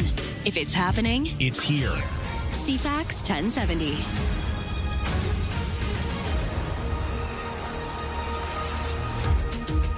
Good morning. I'm Lisa Best with your CFAX 1070 news to 9 o'clock. Middle of July, a month into summer, and we are in for some heat over the next few days. Heat warnings have expanded across much of the southern and coastal inland areas of the province, including across a wide swath of Vancouver Island. Environment Canada says heat warnings now cover east and central coast of Vancouver Island. Even Whistler's under this. It'll last till Wednesday. The warning for the interior could last till Thursday's. Temperatures in coastal areas expected to hover around 30 Celsius today. Even higher inland. Port Alberni expected to be 36 today and tomorrow. Nanaimo, Duncan going to be 32 in that range, but of course much warmer with the humidity in consideration. The current wave of high temperatures led to 4 daily records being reached or breached yesterday. Lytton, BC, once again the highest temperature not just in BC but in all of Canada on Monday, 36.3 Celsius in that village yesterday. Canada and the U.S. will ramp up negotiations on the Continental Trade Agreement known as CUSMA. The Prime Minister gave details in Ottawa today after having a telephone conversation with the U.S. President. I spoke with President Trump earlier this morning. We agreed to intensify negotiations in the coming weeks. We'll see what comes of that. The discussion about the Canada-U.S.-Mexico agreement on trade came the day after Trump threatened to slap Canada with 50% tariffs in about a month's time. Canada is getting a front row seat for the development of next-generation fighter jets, a multinational program run by the UK, Japan, and Italy. Ottawa's getting inside access to information on the multinational Global Combat Air Program, a sixth-generation fighter under development targeted to hit Allied runways by 2035. Experts say it's still very early days, not yet clear what kind of role Canada might have in the program or even if the government should eventually buy the platform one day. The Liberal government has still yet to declare its intentions for its full order of its F-35 fighters. That remains tied up in a political review amid the ongoing trade war with the United States. Kyle Duggan, The Canadian Press, Ottawa. Canada's premiers are hunkering down on Prince Edward Island today and tomorrow. Domestic trade, major infrastructure projects expected to be high on their meeting agenda. The annual meeting of provincial and territorial leaders runs in Charlottetown until Wednesday, ahead of a Thursday meeting between the premiers and Prime Minister Mark Carney. Trade barriers and major projects are expected to be a big focus as leaders look for ways to shield Canada's economy from global instability. Dalhousie University political scientist Laurie Turnbull says Carney has struck major project deals with large provinces, and these meetings may be a chance for premiers from smaller jurisdictions to push the PM for similar support. Karen Rebo, The Canadian Press. Doctors down under call it a miracle. The odds of being repeated are 1 in 15 million. A 34-year-old woman from Australia delivering 4 identical quadruplet girls. Their doctor is Alexa Bendal. One fertilized egg that then splits not once, not twice, but 3 times into 4 different babies who then share a placenta. That is just incredible. The girls are named Emily, Harriet, Catherine, and Alexa, named for the doctor who took care of their mom during pregnancy. It's just such a lovely present. The babies were conceived without the help of fertility treatments. Even more unusual, says the doctor. Sherry Preston, ABC News. And Marineland has begun relocating its whales. They're being shipped 6 belugas at a time to aquariums in the U.S. What a park calls a major milestone in the complex process, months in the making. Marine's external legal counsel says the whale's safety and comfort has been a top priority. This after the organization said they would possibly euthanize the whales if the government didn't come to their rescue. The closed Niagara Falls tourist attraction made international headlines for that move. On your markets for Tuesday trading, the TSX is currently up 306 points, 35,266. The Canadian dollar holding at 70.90 cents U.S. Your CFAX 1070 news poll. This is National Drowning Prevention Week. Do you know how to swim? You can vote at CFAX1070.com or in the iHeartRadio app. It is definitely swimming weather. Sunny and hazy today. Winds light except 30 along the Juan de Fuca Strait. High 27 will feel like 31. Thinking about home renos, but the cost is too high? Think again. Explore affordable DIY options from ProTech Exterior Products at beahomepro.com. Hey, it's Adam Sterling. I'm live at 11 a.m., diving into the issues that matter most here in the capital region. Right after Vashi Capellos, don't miss it on CFAX 1070 and the all-new iHeart Radio app.